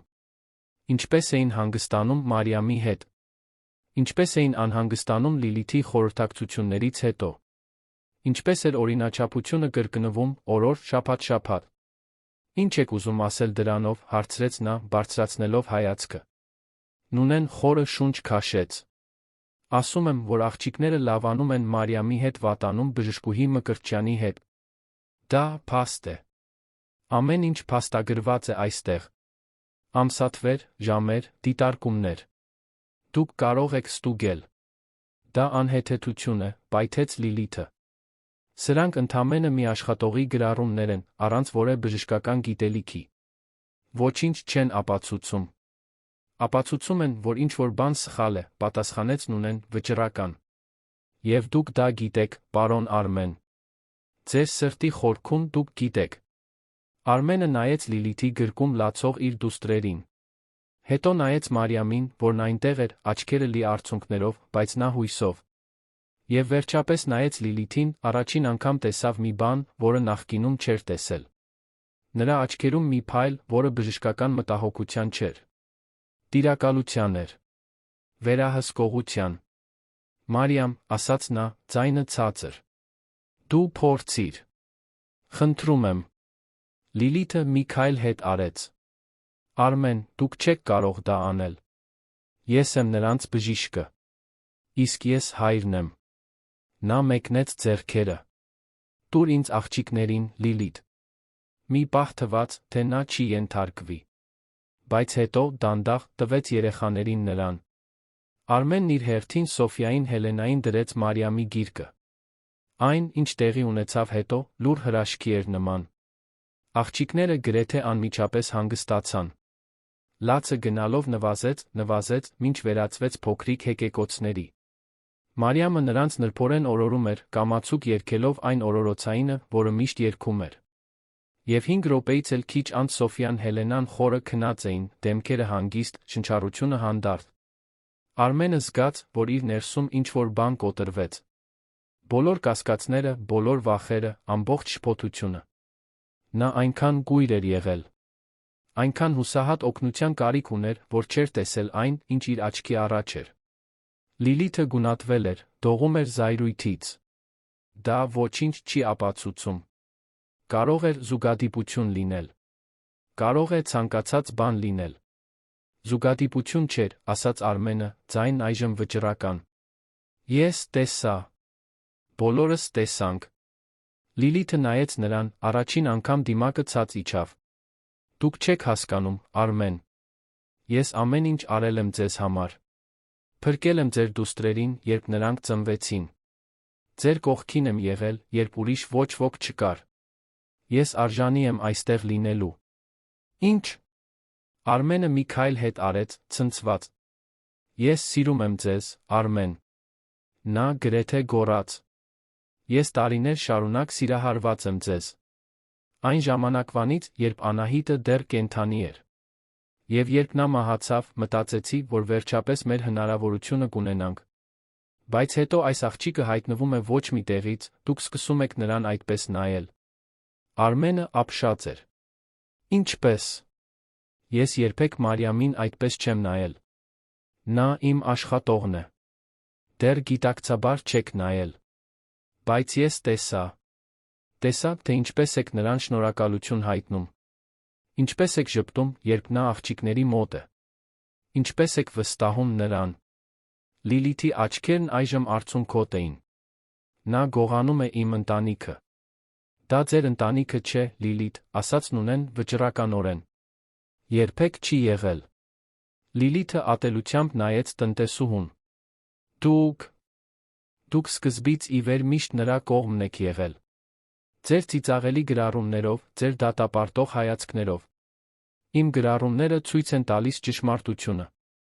Եվ ճշմարտությունն այն է, որ դուք չէիք օգնում այս երեխաներին։ Դուք մանիպուլյացիայի եք ենթարկում այս ամբողջ իրավիճակը, ձեր ուզածին հասնելու համար։ Դա ճիշտ չէ։ Ապա մի բան բացատրեք ինձ, ասաց Արմենը, ձայնը զուսպ, բայց կոշտ։ Ինչու են իմ դուստրերը միշտ վատանում, երբ դուք նրանց հետ ժամանակ եք անցկացնում։ Ինչու է միայն Մարիամը կարողանում նրանց հանգստացնել։ Լիլիթը բացեց բերանը, բայց ձայն դուրս չեկավ։ Նա պատասխան չուներ։ Կամ ավելի ճիշտ, ուներ, բայց չէր կարող ասել։ Չէր կարող խոստովանել, որ սառն էր եղել երեխաների հետ, հեռու, գրեթե թշնամական։ Չէր կարող ասել, որ ենթագիտակցորեն ուզում էր, որ նրանք վատ մնան, որպեսզի Արմենը շարունակի իրենից կախված լինել։ Կարծում եմ, ավելի լավ է դուք հեռանաք, Լիլիթ, ասաց Արմենը վերջապես։ Հիմա։ Դուք սարսափելի սխալ եք գործում։ Այս երեխաները պրոֆեսիոնալ բժշկական խնամքի կարիք ունեն։ Ապա ես այլ բժիշկ կգտնեմ։ Բայց դա դուք չեք լինի։ Երբեք։ Լիլիթը շուրջը նայեց, տեսնելով, որ պարտվել է։ Պարտվել է ամեն ինչ։ Վերցրեց իր պայուսակը, որը բազկաթոռին էր, շրջվեց դուրս գալու։ Դռան մոտ կանգ առավ, վերջին անգամ հետ նայեց։ Դուք կզղջաք դրա համար, Արմեն Սարգսյան։ Բոլորդ։ Նա դուրս եկավ, նրա քայլերն արձագանքեցին միջանցքում, իջան աստիճաններով, անցան տան միջով, մինչ մուտքի դուռը շրխկաց։ Մնացած լռությունը տարբեր էր։ Ծանր կամ ճնշող չէր։ Թեթ էր։ Կարծես մի անտեսանելի բեռ հանվել էր տան վրայից։ Արմենը մոտեցավ Մարիամին, որը դեռ աղջիկներին քնած պահում էր իր գրկում։ «Ներիր ինձ», ասաց նա, ձայնը խեղդվելով։ «Ներիր, որ ավելի շուտ չտեսա, որ չհավատացի քեզ»։ Մարիամը գլուխը թափահարեց, արցունքները վերջապես հոսելով։ «Ես պարզապես ուզում էի օգնել։ Պարզապես ուզում էի, որ նրանք լավ լինեն։ Գիտեմ։ Եվ նրանք լավ եղան քո շնորհիվ»։ Նա նայեց իր դուստրերին, որոնք այնքան հանգիստ էին քնած։ «Դու փրկեցիր նրանց, Մարիամ»։ «Իսկապես»։ Տիկին Նունեն, որը լուր հետում էր ամեն ինչին, ձեռքը դրեց Արմենի ուսին։ «Դուք ճիշտ բան արեցիք, պարոն Արմեն։ Ուշացումով, բայց արեցիք»։ Նա գլխով արեց, դեռ մարսելով այն ամենը, ինչ տեղի էր ունեցել։ Հետո շրջվեց դեպի Մարիամը։ «Այսուհետ դու այստեղ միայն աշխատող չես։ Դու ընտանիքի մաս ես։ Եվ ուզում եմ, որ պաշտոնապես օգնես խնամել իմ դուստրերին։ Ոչ որպես սպասուհի, այլ որպես մեկը, ով իսկապես հոգ է տանում նրանց մասին»։ Մարիամը հազիվ էր հավատում իր լսածին։ Ես չգիտեմ ինչ ասել։ «Ասա, որ համաձայն ես, աղջիկս», ասաց Նունեն, ժպտալով։ «Համաձայն եմ։ Իհարկե համաձայն եմ»։ Արմենն օգնեց Մարիամին աղջիկներին հետ դնել օրորոցների մեջ։ Նրանք շարունակեցին քնել հանգիստ, կարծես զգում էին, որ փոթորիկը վերջապես անցել է։ Երեքով այնտեղ մնացին մի քանի րոպե, պարզապես հետելով երեխաներին։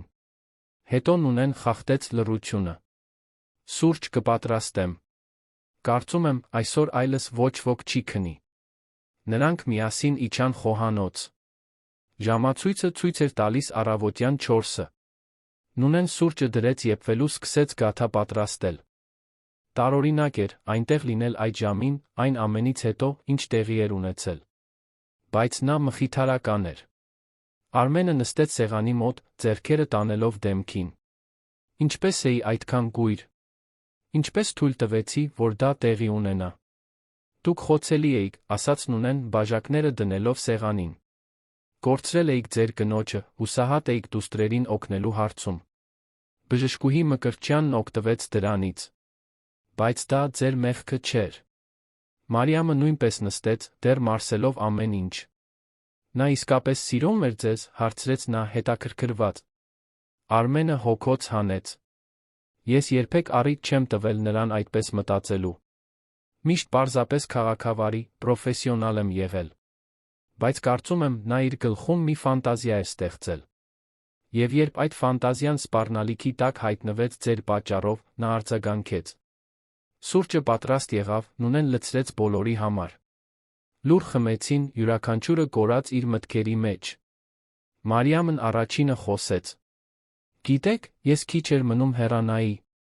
Մի քանի անգամ մտածեցի հանձնվելու, ապօրյան վերադառնալու մասին։ Կարծում էի, արժանի չէ մնալ մի տեղ, որտեղ իմ ներկայությունը չեն ուզում»։ «Իսկ ինչու չգնացիր», հարցրեց Արմենը։ «Որովհետև զգում էի, որ աղջիկներն իմ կարիքն ունեն։ Լավ չեմ կարող բացատրել։ Կարծես մի կապ լիներ»։ Մարիամը նայեց իր ձեռքերին։ «Երբ ես կորցրի իմ երեխային, մտածեցի, որ այլս երբեք չեմ կարողանա երեխաների մոտ լինել առանց ցավ զգալու։ Բայց Սոֆիայի, Հելենայի հետ այլ է։ Նրանք ինձ բուժեցին մի ձով, որը ես նույնիսկ չգիտեի, որ բուժվելու կարիք ունեմ»։ Արմենը զգաց, որ սիրտը սեղմվում է։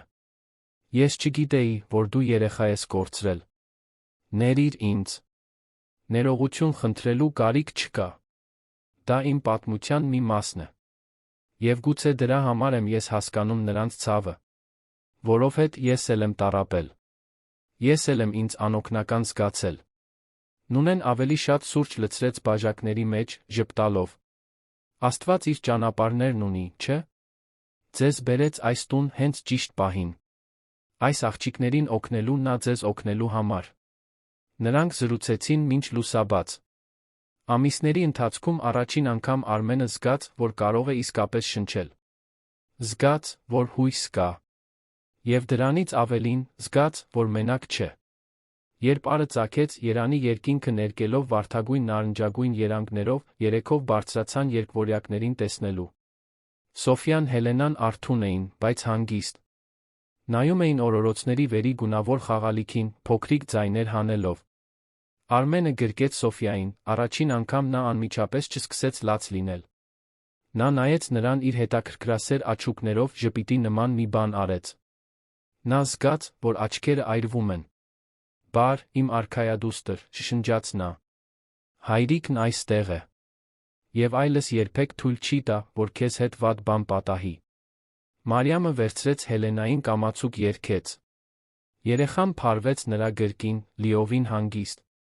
Նունեն դռան մոտից հետում էր ամեն ինչին, սիրտը լի։ Արժեր։ Բոլոր գրառումները, ամբողջ հսկողությունը, այդ իրավիճակը շարունակել թույլ չտալու ողջ վճռականությունը։ Արժեր։ Հաջորդ օրերը բուժման վերականգնման օրեր էին։ Արմենը նոր մանկաբույժ վարձեց, բժշկուհի Գայանեին մի տարեց, փորձառու կնոջ, որը գնահատեց երկվորյակներին, հայտարարեց, որ նրանք լիովին առողջ են։ Ցանկացած խնդիր, որ ունեցել են, եղել է հուզական, ոչ թե ֆիզիկական։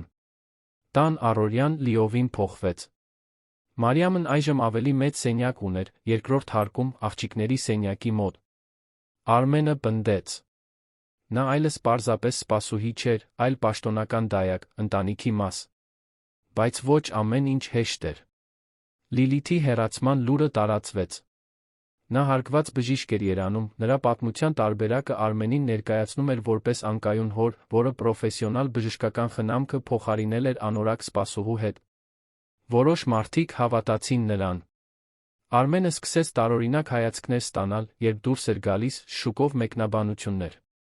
Բայց նա ուշադրություն չէր դարձնում։ Իր դուստրերը լավ էին։ Երջանիկ էին։ Եվ դա էր միակ կարևոր բանը։ Մարիամը նույնպես դժվարությունների հանդիպեց։ Մայրը, տիկին Սոնան, անհանգստացած էր դստեր, այդ ընտանիքի հետ մտերմությունից։ Վախենում էր, որ նա չափազանց կկապվի, որ կտառապի, երբ անխուսափելիորեն ստիպված լինի հեռանալ։ Բայց Մարիամը փոխվել էր։ Ավելի ուժեղ, ավելի վստահ։ Նա գտել էր իր նպատակը։ Եվ ոչինչ նրան այդ ճանապարհից չէր շեղելու։ Մի կեսօր, Լիլիթի հեռանալուց մոտ 1 ամիս անց, Արմենն աշխատասենյակում էր, երբ դուռը թակեցին։ Մարիամն էր, լուրջ արտահայտությամբ։ «Կարո՞ղ եմ խոսել ձեզ հետ»։ «Իհարկե, մտիր։ Եվ խնդրում եմ, դադարիր ինձ, ձեզ ով դիմել»։ «Ինձ Արմեն ասա»։ Նա ամաչկոտ ժպտաց ներս մտավ։ Նստեց սեղանի դիմացի աթոռին։ «Ես ուզում էի շնորհակալություն հայտնել։ Ամեն ինչի համար։ Որ հավատացիք ինձ, որ ինձ այս հնարավորությունը տվեցիք, որ ինձ ընտանիքի պես եք վերաբերվում։ Դու շնորհակալություն հայտնելու կարիք չունես, Մարիամ։ Դու փրկեցիր իմ դուստրերին։ Ես եմ, որ պետք է քեզ ամեն օր շնորհակալություն հայտնեմ»։ Նա գլուխը թափահարեց։ «Ոչ, դուք չեք հասկանում։ Նրանք էլ ինձ փրկեցին։ Երբ ես կորցրի իմ երեխային, ես կորցրի իմ մի մասը։ Կարծում էի, այլս երբեք ինձ ամբողջական չեմ զգա։ Բայց Սոֆյայի Հելենայի հետ ես հետ գտա այդ մասը։ Նրանք ինձ շարունակելու պատճառ տվեցին»։ Արմենը կոկորդում հանգույց զգաց։ Նա նայեց իր դիմացի աղջկան, առաջին անգամ իսկապես տեսավ նրան։ Ոչ որպես աշխատող, ոչ որպես դայակ, այլ որպես մարդ։ Եվ այնտեղ ուժ տեսավ։ Բարություն տեսավ։ Անկեղծ սեր տեսավ։ «Անահիտը քեզ կհավաներ», ասաց նա մեղմորեն։ Նա միշտ գնահատում էր մաքուր սիրտ ունեցող մարդկանց։ Եվ դու դա ունես, Մարիամ։ Մաքուր սիրտ։ Նա զգաց, որ արցունքները մոտենում են։ «Շնորհակալ եմ։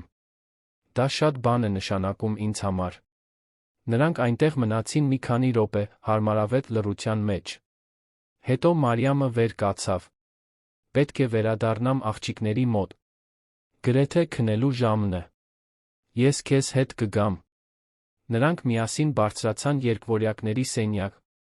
Սոֆյան Հելենան խաղագորգի վրա էին, թոթովում էին փորձում բռնել գունավոր խաղալիքները։ Երբ տեսան Մարիամին Արմենին, դեմքերը լուսավորվեցին։ Արմենը վերցրեց Հելենային, իսկ Մարիամը Սոֆյային։ Նստեցին երկտեղանոց բազկաթոռին, որը Արմենը հատուկ գնել էր այդ պահերի համար։ Եվ այնտեղ մնացին օրորելով աղջիկներին կամացուկ երգելով, թույլ տալով, որ սերը լցնի այն տան յուրաքանչյուր անկյունը, որն այդքան երկար ժամանակ տառապանքի իշխանության տակ էր եղել։ Միջանցքից տիկինն ունեն հետում էր տեսարանին ժպտում։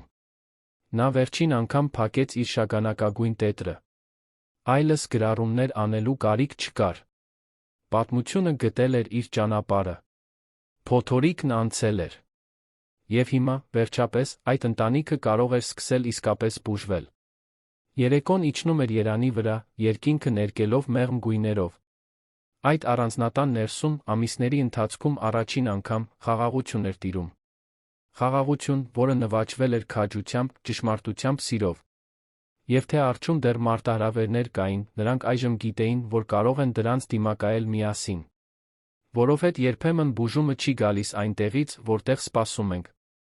Գալիս է անհավանական վայրերից, մարդկանցից, որոնց երբեք չէինք պատկերացնի, կապերից, որոնք գերազանցում են տրամաբանական բացատրությունները։ Եվ երբ այն գալիս է, փոխում է ամեն ինչ։ Փոխում է լացը ծիծաղի, հուսահատությունը, հույսի, մենությունը, ընտանիքի։ Եվ այդ տանը, այդ հանգիստ երեկոյան, այդ փոխակերպումը դեռ նոր էր սկսվում։ Լիլիթի հեռանալուց 3 ամիս էր անցել, երանի առանձնատունը լիովին փոխակերպվել էր։ Ոչ թե ֆիզիկապես, այլ այն էներգիայով, որը լցնում էր յուրաքանչյուր սենյակ։ Այնտեղ, որտեղ նախկինում լարվածություն ու հուսահատություն էր, այժմ թեթություն ու ուրախություն կար։ Երկվորյակների անդադար լացը տեղի էր տվել ծիծաղին, թոթովանքներին, այն սքանչելի ձայներին, որոնք երեխաները հանում են, երբ բացահայտում են աշխարհը։ Սոֆյան Հելենան այժմ 6 ամսական էին, տարբերությունը տպավորիչ էր։ Քաշ էին հավաքել, դեմքերը ավելի լիքն ու առողջ էին, աչուկները փայլում էին հետաքրքրասիրությամբ։ Սկսում էին նստել հենարանով, ձեռքերն էին մեկնում իրեր վերցնելու, ճանաչում էին շրջապատի մարդկանց։ Հատկապես Մարիամին։ Երբ նա առավոտյան մտնում էր սենյակ, աղջիկները ոգորված շարժվում էին, ժպտալով այն անատամ ժպիտներով, որոնք հալեցնում էին ցանկացած սիրտ։ Եվ Մարիամը պատասխանում էր այն ամբողջ սիրով, որը պահել էր իր ներսում, այն սերը, որը կարծում էր, թե այլս երբեք չի կարողանա տալ որևէ մեկին։ Բայց ոչ ամեն ինչ էր հեշտ եղել։ Լիլիթի հեռանալը ալիքներ էր բարձրացրել երանում։ Նա հարգված էր բժշկական համայնքում, կապեր ուներ, ազդեցություն։ Եվ լավ չէր ընդունել վտարվելու նվաստացումը։ Սկսել էր տարածել պատմության իր տարբերակը, Արմենին ներկայացնելով որպես անկայուն հոր, որը պրոֆեսիոնալ բժշկական խնամքը փոխարինել էր անորակ աշխատողով։ Որոշ մարդիկ հավատացին։ Արմենին սկսեցին խուսափել որոշ սոցիալական շրջանակներում։ Ծանոթներից զանգեր ստացավ, որոնք անհանգստություն էին հայտնում, առաջարկում, որ նա հոգեբանական օգնություն փնտրի։ Ոմանք նույնիսկ ակնարկեցին, որ նրան մանիպուլյացիայի է ենթարկում Մարիամը, որ նա ֆինանսական շահագրգռվածություն ունի իրավիճակում։ Դա նրան ցավեցնում էր։ Ոչ թե իր, այլ Մարիամի համար։ Նա արժանի չէր այդպիսի վերաբերմունքի։ Արժանի չէր, որ իրեն վերածեին դաժան ու անարդար կարծրատիպերի։ Մի կեսօր նա աշխատասենյակում էր, երբ հեռախոսը զանգեց։ Եղբայրն էր, Դավիթը, որը Գյումրիում էր ապրում, հազվադեպ էր զանգում։ Արմեն, պետք է խոսեմ քեզ հետ այս իրավիճակի մասին։ Ինչ իրավիճակի, Դավիթ։ Այս աղջկա, որն այնտեղ է ապրում։ Մարիամի։ Մարդիկ խոսում են։ Ասում են, որ դու խելքդ թռցրել ես, որ թողնում ես մի անծանոթի հոգ տանել քո դուստրերի մասին։ Արմենը խորը շունչ քաշեց, զսպելով զայրույթը։ Մարդիկ կարող են ասել, ինչ ուզում են։ Իմ դուստրերը լավ են։ Նրանք երջանիկ ու առողջ են ամիսների ընթացքում առաջին անգամ։ Դա է, որ կարևոր է։ Բայց դու նույնիսկ լավ չես ճանաչում այդ կնոջը։ Իսկ եթե նա թաքնված մտադրություններ ունի։ Իսկ եթե նա աչք ունի քո փողի, քո գույքի վրա։ Նա այդպիսին չէ։ Դու նրան չես ճանաչում։ Իսկ դու ճանաչում ես։ Դավիթը հոգոց հանեց հեռախոսի մյուս կողմում։ Տես, ես չեմ ուզում քեզ հետ վիճել։ Պարզապես անհանգստացած եմ։ Դու խոցելի ես, նոր ես կորցրել Անահիտին։ Հեշտ է կապվել առաջին մարդու հետ, ով մի փոքր քնքշություն է ցուցաբերում։ Արմենը փակեց աչքերը, փորձելով հանգստություն պահպանել։ Դավիթ, շնորհակալ եմ անհանգստության համար։ Իսկապես։ Բայց դու պետք է վստահես ինձ։ Ես գիտեմ, թե ինչ եմ անում։ Հուսով եմ, որ իսկապես գիտես, ախպեր։ Որովհետև եթե սա սխալ ընթանա, տուժողները աղջիկներն են լինելու։ Զանգն ավարտվեց, Արմենին անհանգիստ թողնելով։ Նա գիտեր, որ Դավիթն անհանգստանալու պատճառներ ուներ։ Բայց նա գիտեր, որ եղբայրը չէր տեսել այն, ինչ ինքն էր տեսել։ Չէր ականատես եղել աղջիկների փոխակերպմանը։ Չէր տեսել այն անկեղծ սերը, որը Մարիամը ցուցաբերում էր ամեն օր։ Մարիամն իր հերթին նույնպես իր սեփական մարտերն էր մղում։ Մայրը, տիկին Սոնան, եկել էր նրան այցելության բոլորովին գոհ չէր մնացել իրավիճակից։ Նրանք խոհանոցում էին, սուրճ էին խմում, մինչ տիկինն ունեն վերում հոգ էր տանում երկվորյակների մասին։ Մարիամ, ինձ դուր չի գալիս սա, ասաց Սոնան, շաքարը սուրճի մեջ խառնելով անհրաժեշտից ավելի ուժգին։ Դու չափազանց շատ ես կապվում այս երեխաների հետ։ Իսկ երբ նա նորից ամուսնանա, երբ նոր կին գտնի, կարծում ես, նրանք քեզ մոտակայքում կուզեն։ Մայրիկ, այդպես չէ։ Այդպես է։ Դու աշխատող ես, աղջիկս։ Որքան էլ նրանք հիմա քեզ հետ լավը լինեն, դու շարունակում ես սպասուհի մնալ։ Իսկ սպասուհուն կարող են ցանկացած պահի ազատել։ Մարիամը սրտում սեղմոց զգաց։ Ոչ թե որովհետև կասկածում էր իր տեղին այնտեղ, այլ որովհետև գիտեր, որ մայրը խոսում է վախից։ Վախից, նորից իրեն տառապող տեսնելու։ Գիտեմ, որ անհանգստացած եք, մայրիկ։ Բայց ես իմ տեղը գտել եմ այստեղ։ Այս աղջիկներն իմ կարիքն ունեն։ Եվ ես, նրանց։ Սոնան արցունքոտ աչքերով նայեց դստերը։ Ես պարզապես չեմ ուզում, որ դու նորից տառապես, աղջիկս։ Իմ սիրտը չի դիմանա քեզ այն վիճակում տեսնելուն, որում էիր, երբ երեխայիդ կորցրիր։ Մարիամը բռնեց մոր ձեռքը։ Ես նորից այդ վիճակում չեմ լինի։ Որովհետև հիմա ես առաջ շարժվելու պատճառ ունեմ։ Ես ունեմ Սոֆիային Հելենային։ Եվ գիտեմ, որ նրանք իմ արյունակից դուստրերը չեն, բայց սրտում, մայրիկ, այդպես է։ Սոնան հոգոց հանեց, սեղմելով դստեր ձեռքը։ Ապա խոստացիր, որ զգույշ կլինես։ Խոստացիր, որ սիրտդ չափազանց բաց չես թողնի։ Խոստանում եմ, որ ինձ կխնամեմ։ Բայց չեմ կարող խոստանալ, որ սիրտս կփակեմ։ Որովհետև եթե դա անեմ, չեմ կարողանա նրանց սիրել այնպես, ինչպես նրանք արժանի են։ Մոր հեռանալուց հետո Մարիամը մտածում էր խոսակցության մասին։ Արդյոք նա միամիտ էր։ Արդյոք ինքն իրեն խաբում էր։ Բայց երբ բարձրանում էր երկվորյակների սենյակ տեսնում նրանց դեմքերը, որոնք լուսավորվում էին իր գալով, բոլոր կասկածները անհետանում էին։ Արմենը նույնպես շատ էր մտածում այս օրերին։ Մտածում էր Անահիտի, միասին պլանավորած կյանքի, ընդհատված երազանքների մասին։ Բայց նա մտածում էր Մարիամի, այն մասին, թե ինչպես էր նա փրկել իր դուստրերին, նրա ներկայության մասին, որը խաղաղություն էր բերում այդ տանը։ Նա սիրահարված չէր։ Դեռ ոչ։ Չափազանց վաղ էր, նրա սիրտը դեռ սկի մեջ էր։ Բայց երախտագիտություն կար։ Եվ հիացմունք։ Եվ մի բանի սկիզբ, որը ժամանակի ընթացքում կարող էր վերածվել ավելի խորը զգացմունքի։ Մի գիշեր, երբ աղջիկները քնել էին, Արմենը գտավ Մարիամին հետի պատշգամբում։ Նա նստած էր ճոճաթոռին, նայելով լուսնով լուսավորված այգուն։ Կարո՞ղ եմ նստել, հարցրեց նա։ Իհարկե։ Նրանք մի քանի րոպե լուռ մնացին, պարզապես լսելով գիշերվա ձայները։ Ծղրիդների երգը, ծառերի մեջ քամին, պողոտայի երթեկության հեռավոր աղմուկը։ Եղբայրս այսօր զանգել էր, ասաց Արմենը վերջապես։ Անհանգստացած է։ Կարծում է, որ սխալ եմ գործում։ Մարիամը նայեց նրան։ Իսկ դուք կարծում եք, որ այդպես է։ Ոչ։ Բայց հասկանում եմ, թե ինչու է նա այդպես մտածում։ Դրսից նայողի համար դա իսկապես տարօրինակ պետք է թվա։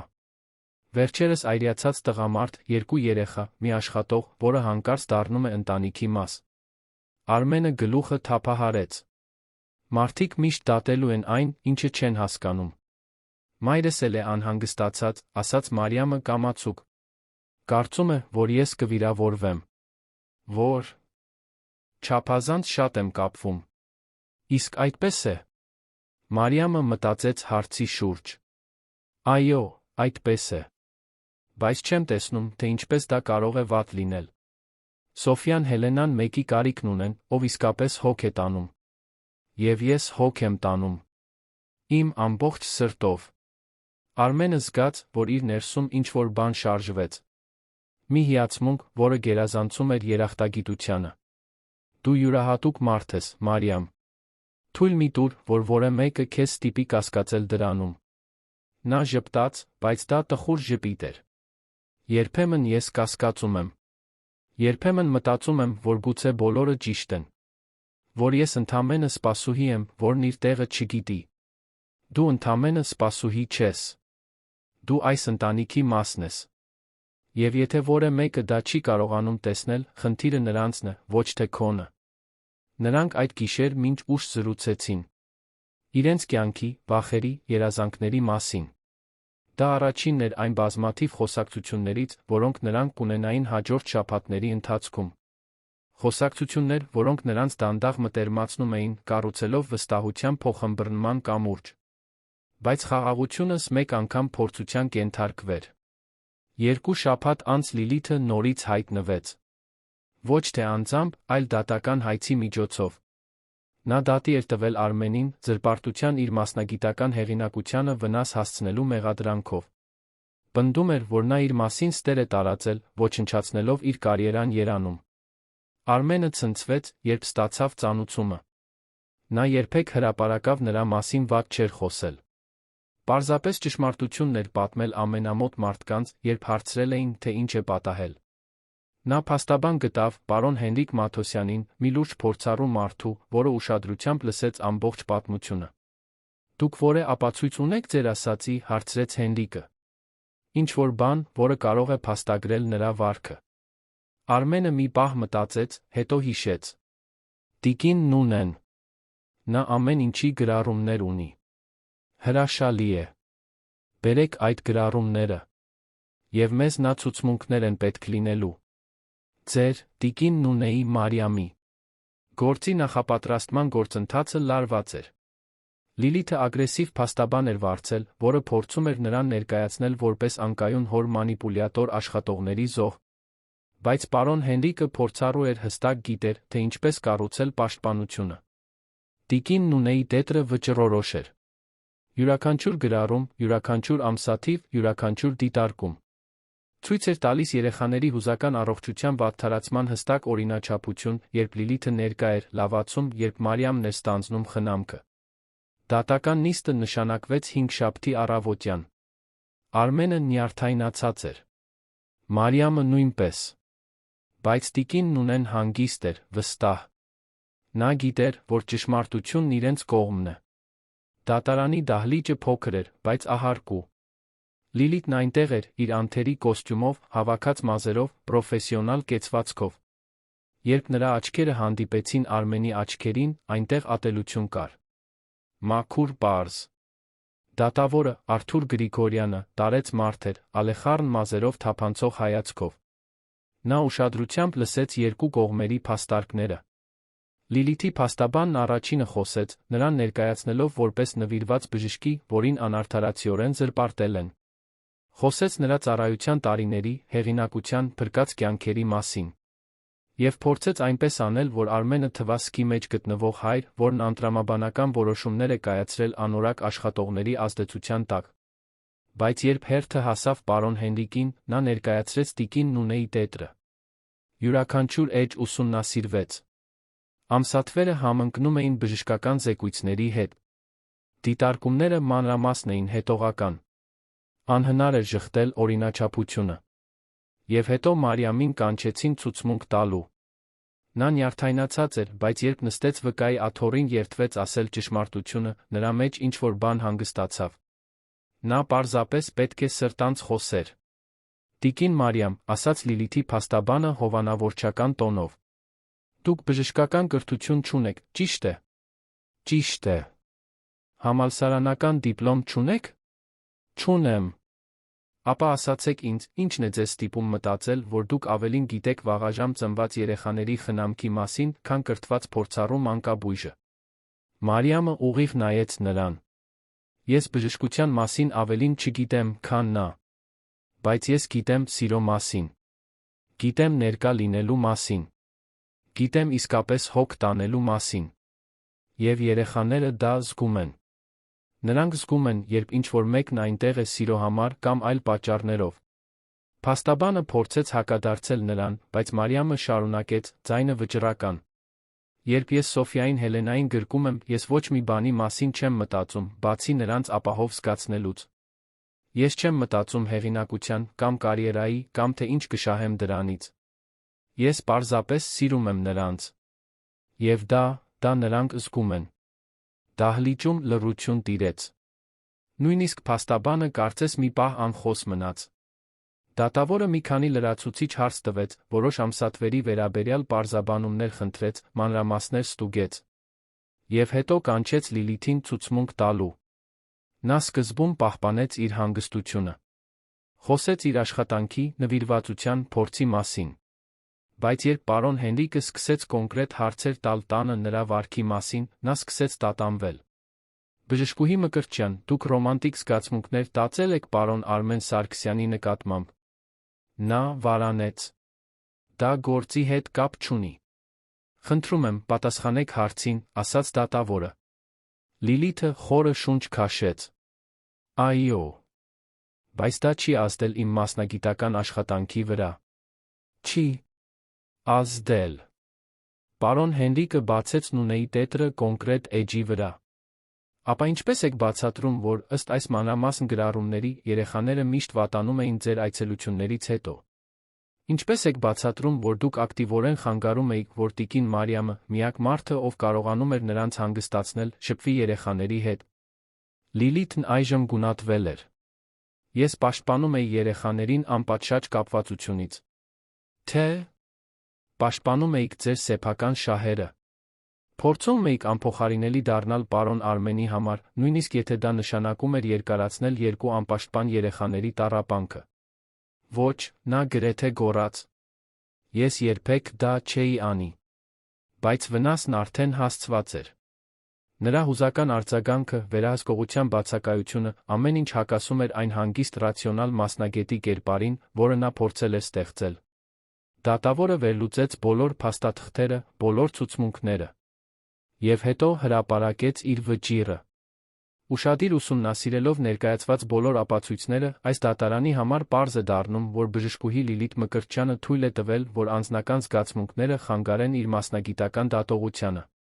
Տիկին Նունեի գրառումները մանրամասն հետողական են, դրանց ճշմարտացիությանը կասկածելու պատճառ չկա։ Զրպարտության հայցը, հետաբար, մերժվում է։ Բացի այդ, խորհուրդ եմ տալիս, որ բժշկական պալատը տեղեկացվի մասնագիտական էթիկայի հնարավոր խախտումը հետաքննելու համար։ Լիլիթը դատարանից դուրս եկավ կործանված։ Նրա հեղինակությունը, որը նա փորձել էր պաշտպանել հայցով, այժմ էլ ավելի էր արատավորվել։ Եվ ամենավատն այն էր, որ գիտեր, թե ինքն է այս ամենի պատճառը։ Իր մոլուցքը, իր խանդը, ճշմարտությունն ընդունելու անկարողությունը ոչնչացրել էին ամեն ինչ։ Արմենը, Մարիամը, տիկին Նունեն դատարանից դուրս եկան թեթացած։ Ճակատամարտն ավարտվել էր։ Եվ նրանք հաղթել էին։ Բայց դրանից ավելի կարևոր, նրանք ապացուցել էին իրենց աշխարհին, որ իսկական, ազնիվ անշահախնդիր սերը միշտ հաղթում է վերջում։ Հաջորդ ամիսները վերականգնման ամիսներ էին։ Վճռի լուրը տարածվեց, մարդիկ, ովքեր կասկածել էին Արմենին, սկսեցին նրան այլ աչքերով նայել։ Ոմանք ներողություն խնդրեցին։ Մյուսները պարզապես հեռացան, ամաչելով։ Արմենին դա չէր հետաքրքրում։ Նա իր ընտանիքն ուներ։ Իր դուստրերն ուներ։ Ուներ տիկին Նունեին, որը շարունակում էր լինել տան հոգին։ Եվ ուներ Մարիամին։ Ահ, Մարիամը։ Նա շարունակում էր լինել մշտական սիրող ներկայություն երկվորյակների կյանքում։ Սոֆիան Հելենան այժմ գրեթե 1 տարեկան էին, սկսում էին իրենց առաջին քայլերն անել, իրենց առաջին բառերն ասել։ Եվ Սոֆիայի առաջին բառը, բոլորի զարմանքի ուրախության համար, եղավ մանա Մարիամի իր տարբերակը։ Արմենը տեսել էր Մարիամի դեմքը, երբ դա տեղի ունեցավ։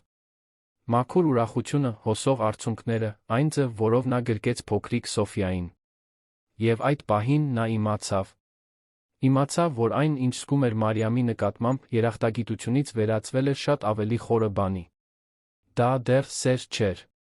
Կամ գուցե էր մի այլ տեսակի սեր։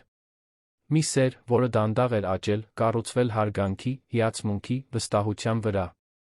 Մի սեր, որը չէր շտապում, որը դրամատիկ հայտարարությունների կամ մեծ ժեստերի կարիք չուներ։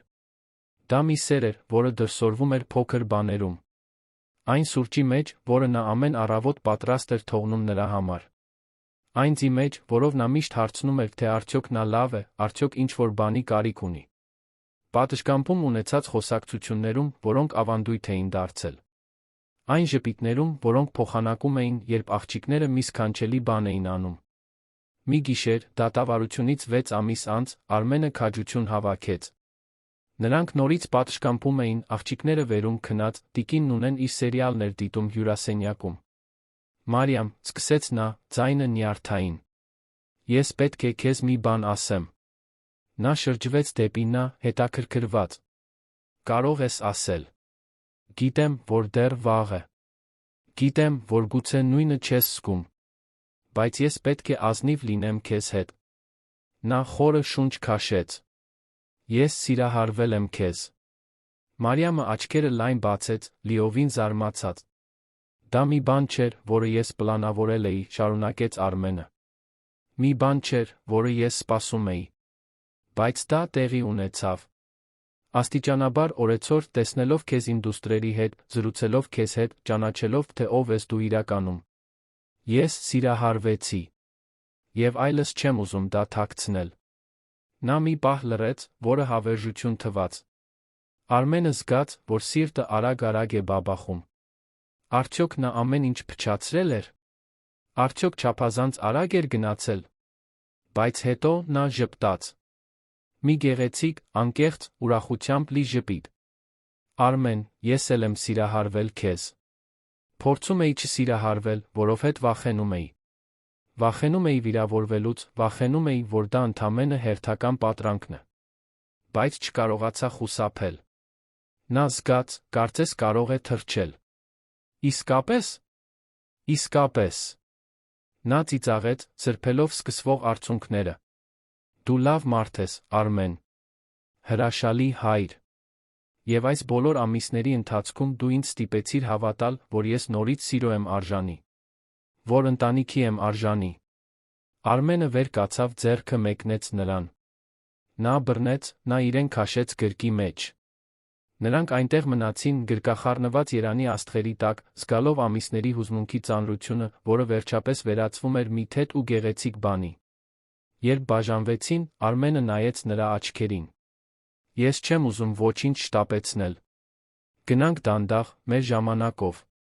Բայց ուզում եմ, որ իմանաս, որ դու արդեն այս ընտանիքի մասն ես։ Եվ եթե դու ուզում ես, ես ուզում եմ քեզ հետ ապագա կառուցել։ Ես ուզում եմ, շշնջաց նա։ Ես շատ եմ ուզում։ Նրանք առաջին անգամ համբուրվեցին այնտեղ, մի նուրբ համբույր, լի խոստումներով ու հույսով։ Ներսից տիկին Նունեն ամեն ինչ տեսել էր պատուհանից։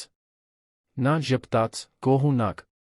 Փակեց իր շագանակագույն տետրը, որը պահում էր հյուրասենյակի դարակում։ Այլս դրա կարիքը չուներ։ Պատմությունը գտել էր իր երջանիկ ավարտը։ Ժամանակն անցավ, ինչպես միշտ է անցնում։ Սոֆյան Հելենան մեծացան ուժեղ ու առողջ։ 2 տարեկանում նրանք էներգիայով լի աղջիկներ էին, միշտ ծիծաղում էին, միշտ խաղում։ Մարիամին մամա էին ասում, նա այդ տիտղոսն ընդունել էր աշխարհի ամբողջ սիրով։ Արմենն ու Մարիամն ամուսնացան այն գիշերվանից 1 տարի անց։ Դա պարզ արարողություն էր, առանձնատան այգում, միայն մոտ ընտանիքի ամենամտերիմ ընկերների հետ։ Տիկին Նունեն, իհարկե, քավոր կինն էր։ Իսկ Սոֆյան Հելենան, իրենց սպիտակ զգեստներով, ամենասքանչելի ծաղիկ աղջիկներն էին, որոնց կարելի էր պատկերացնել։ Դավիթը, Արմենի եղբայրը, պաշտոնապես ներողություն խնդրեց կասկածելու համար։ Տիկին Սոնան, Մարիամի մայրը, լաց եղավ ամբողջ արարողության ընթացքում, բայց դրանք երջանկության արդյունքներ էին։ Նա տեսել էր, թե ինչպես է դուստրը ծաղկել, ինչպես է գտել իր տեղն աշխարհում։ Լիլիթին այլս երանում չտեսան։ Դատավարությունից բժշկական պալատի հետաքննությունից հետո նա տեղափոխվել էր այլ քաղաք, իր կյանքը վերսկսելով հեռու այն ամենից, ինչ տեղի էր ունեցել։ Արմենը հույս ուներ, որ նա խաղաղություն է գտել, որ սովորել է իր սխալներից։ Նա վրեժ խնդիր չէր։ Կյանքն առաջ էր գնացել, վիրավորանք պահելը միայն կխանգարեր իր գտած երջանկությանը։ Տարիներ անց, երբ Սոֆյան Հելենան 5 տարեկան էին սկսում էին դպրոց գնալ, նրանք հարցրին իրենց կենսաբանական մոր մասին։ Արմենն ու Մարիամը պատրաստվել էին այդ պահին։ Նստեցին նրանց հետ սենյակում, նայելով Անահիտի լուսանկարների ալբոմը։ «Սա ձեր մայրն է, Անահիտը», ասաց Արմենը, ցույց տալով կնոջ լուսանկարը։ «Նա ձեզ շատ էր սիրում։ Բայց ցավոք, նա չկարողացավ մնալ»։ Եվ հետո հայրիկը հանդիպեց Մարիամին, որը ձեզ խնամում է մանկուց։ Աղջիկները նայեցին Մարիամին։ «Այսինքն դու մեր իսկական մայրը չես»։ Մարիամը զգաց, որ սիրտը սեղմվում է, բայց ժպտաց։ «Ես ձեր սրտի մայրն եմ։ Եվ այն սերը, որը ես զգում եմ ձեր նկատմամբ, նույնքան իրական է, որքան աշխարհի ցանկացած սեր»։ Սոֆյան, որը միշտ ավելի դիտունակն էր, մի պահ մտածեց։ «Այսինքն մենք երկու մայր ունենք։ Մեկը, որը երկնքում է, մեկը, որն այստեղ է»։ «Ճիշտ այդպես», ասաց Արմենը, թեթացած նրանց հասկացողությունից։ «Ինչ լավ է», ասաց Հելենան, ժպտալով։ «Մենք բոլորից շատ սեր ունենք»։ Եվ դա ճիշտ էր։ Այդ ընտանիքն ավելի շատ սեր ուներ, քան շատ ավանդական ընտանիքներ։ Որովհետև դա ընտրված, կառուցված, դժվարությունների հաղթահարումների միջոցով նվաճված սեր էր։ Տիկին Նունեն շարունակեց աշխատել տանը մինչ իր 70 տարեկանը, երբ վերջապես որոշեց թոշակի անցնել։ Բայց երբեք լիովին չհեռացավ։ Միշտ այցելում էր, փայփայում աղջիկներին, պատմություններ պատմում, երբ նրանք երեխա էին։ Եվ միշտ պահում էր իր շագանակագույն տետրը, որն այժմ դարձել էր ընտանեկան մասունք, ապացույցը, որ համառությունն ու ճշմարտությունը միշտ հաղթում են։ Մարիամը երբեք չմոռացավ իր կորցրած երեխային։ Բայց սովորեց, որ ցավը կարող է վերածվել մի գեղեցիկ բանի։ Որ այն սերը, որը չկարողացավ տալ մեկ երեխայի, կարողացավ տալ երկուսին։ Եվ որ երբեմն այն ընտանիքը, որը մենք կառուցում ենք, նույնքան կարևոր է, որքան այն, որում ծնվել ենք։ Արմենը սովորեց, որ սուգը պարտադիր չէ, որ վերջը լինի։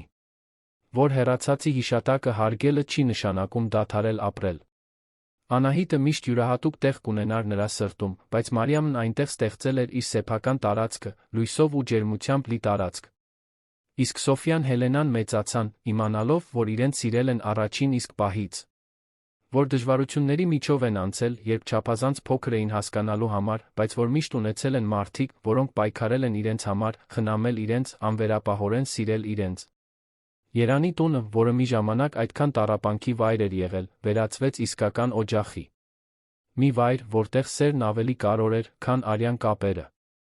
Որտեղ ճշմարտությունը հաղթել էր մանիպուլյացիային։ Որտեղ համառությունը հաղթանակել էր դժբախտությանը։ Եվ ամեն գիշեր, երբ աղջիկները հանգիստ քնում էին իրենց սենյակներում, Արմենն ու Մարիամը նստում էին պատշգամբում, ձեռք ձեռքի տված, նայում աստղերին, շնորհակալություն հայտնում, որ գտել են միմյանց։ Որովհետև երբեմն հրաշքները չեն գալիս այնտեղից, որտեղ սպասում ենք։ Գալիս են անհավանական վայրերից, մարդկանցից, որոնք մեր ճանապարհը խաչում են ճիշտ պահին։ Եվ երբ այդ հրաշքները տեղի են ունենում, փոխում են ոչ միայն մեր կյանքը, այլ մեր հոգիները։ Այն լացը, որը մի ժամանակ տիրում էր այդ տանը, վերածվել էր ծիծաղի։ Հուսահատությունը տեղի էր տվել հույսին։ Եվ մենությունը փոխարինվել էր միասնական ուժեղ ընտանիքով, որը կառուցվել էր ամենաամուր հիմքի վրա, որը գոյություն ունի իսկական սիրո։ Եվ այսպես, այդ առանձնատանը, կյանքը շարունակվում էր։ Իր ամենօրյա մարտահրավերներով, իր պարզ ուրախություններով, իր սիրո կապի պահերով։ Մի ընտանիք, որը ծնվել էր ցավից, բայց ընտրել էր բուժումը։ Մի ընտանիք, որն ամեն օր ապացուցում էր, որ սերը կարող է հաղթահարել ցանկացած խոչընդոտ։